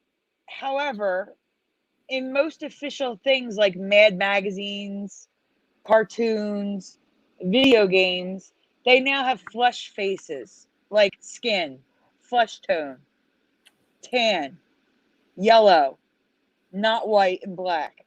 And I'm very upset. Apparently, it's both ways, or it's in the middle of changing. But they never had tan, flesh tone, skin-colored skin on their faces in my past. And right up here, you can see the top T-shirt and the watch look tannish. That's to ease you in to see the images coming up. Because the images coming up, they're nuts. They're not white the way they should be.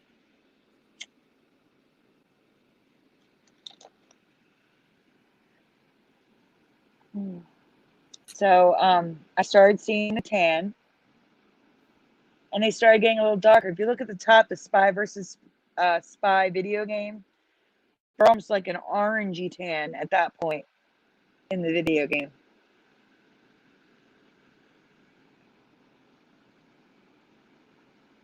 It's going to get creepier at the next images, guys. Because I don't think any of you said flesh tone.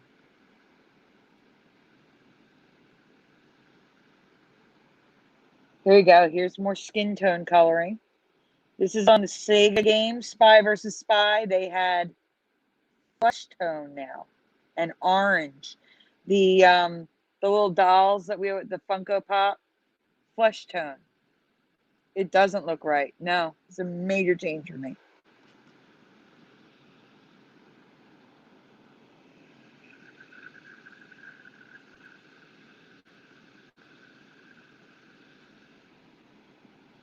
Okay, so here's residue of what I remember. All white, no tan, no hint of tan, no nothing, just white. Just white, right. I agree, Chancellor Napa. That's why this is a change. It was not like that at all. Nothing. Yeah, some people do remember a black face wizardry. I will give you that. One black, one white. And I have a costume, I think, where it shows that. Okay, first of all, let's just give like some appreciation to the designer of the cake on the bottom left. That is amazing, the job they did to make that cake. My God. But I just want to point out that we're on the left and flesh tone on the right on cakes.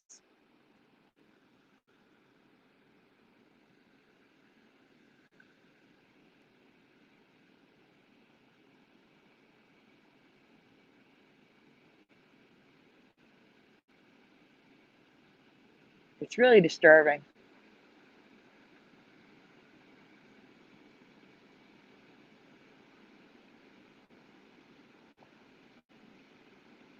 Okay, so this is really interesting. The cover of this Xbox Live Spy versus Spy is white faces, but the actual disc inside has flesh tone. And on the bottom, on the right, is the Mad Magazine Spy versus Spy first star something. I don't know what it is. But the case has orange with yellow tip noses, and then the actual game has a darker flesh tone from 1984.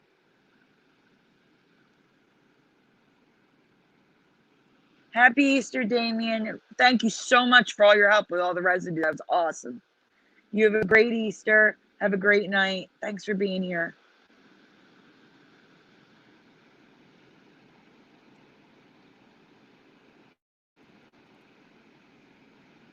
So yeah, Spy versus Spy isn't the way it used to be. How many more do you want to do? I have a lot.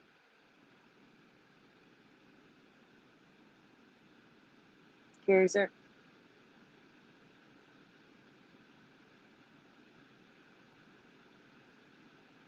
Curiouser.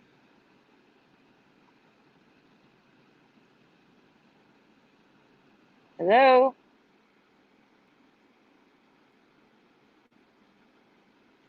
Am I here by myself?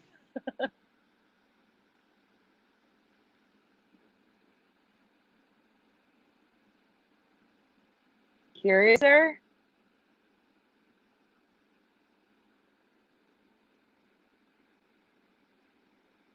Guys, can you hear Curiouser? Is it just me?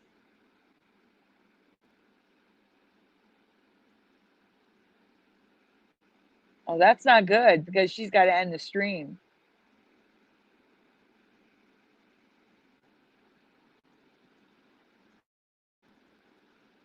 Oh, it's just me. She dropped out.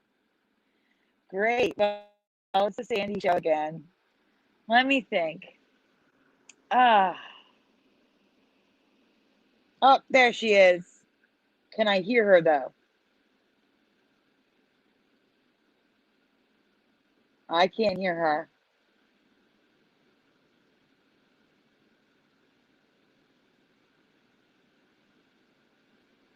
Is Curiouser talking and I just can't hear her? In the chat, can you hear Curiouser?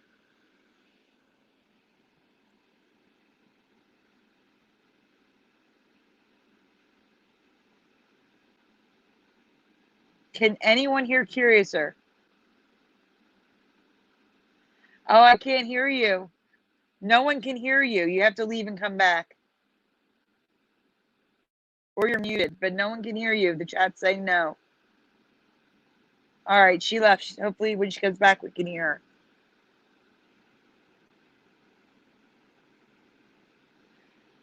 You missed StreamYard screwing up.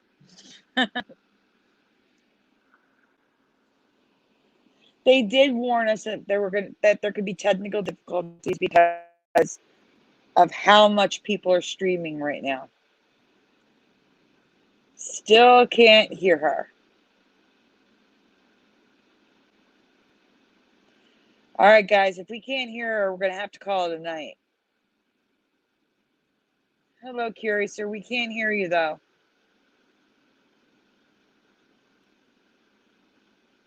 Just talk in the chat. We're going to say goodnight, guys. Hello. Wait. Hello. Wait, we hear her. We hear Can you hear you.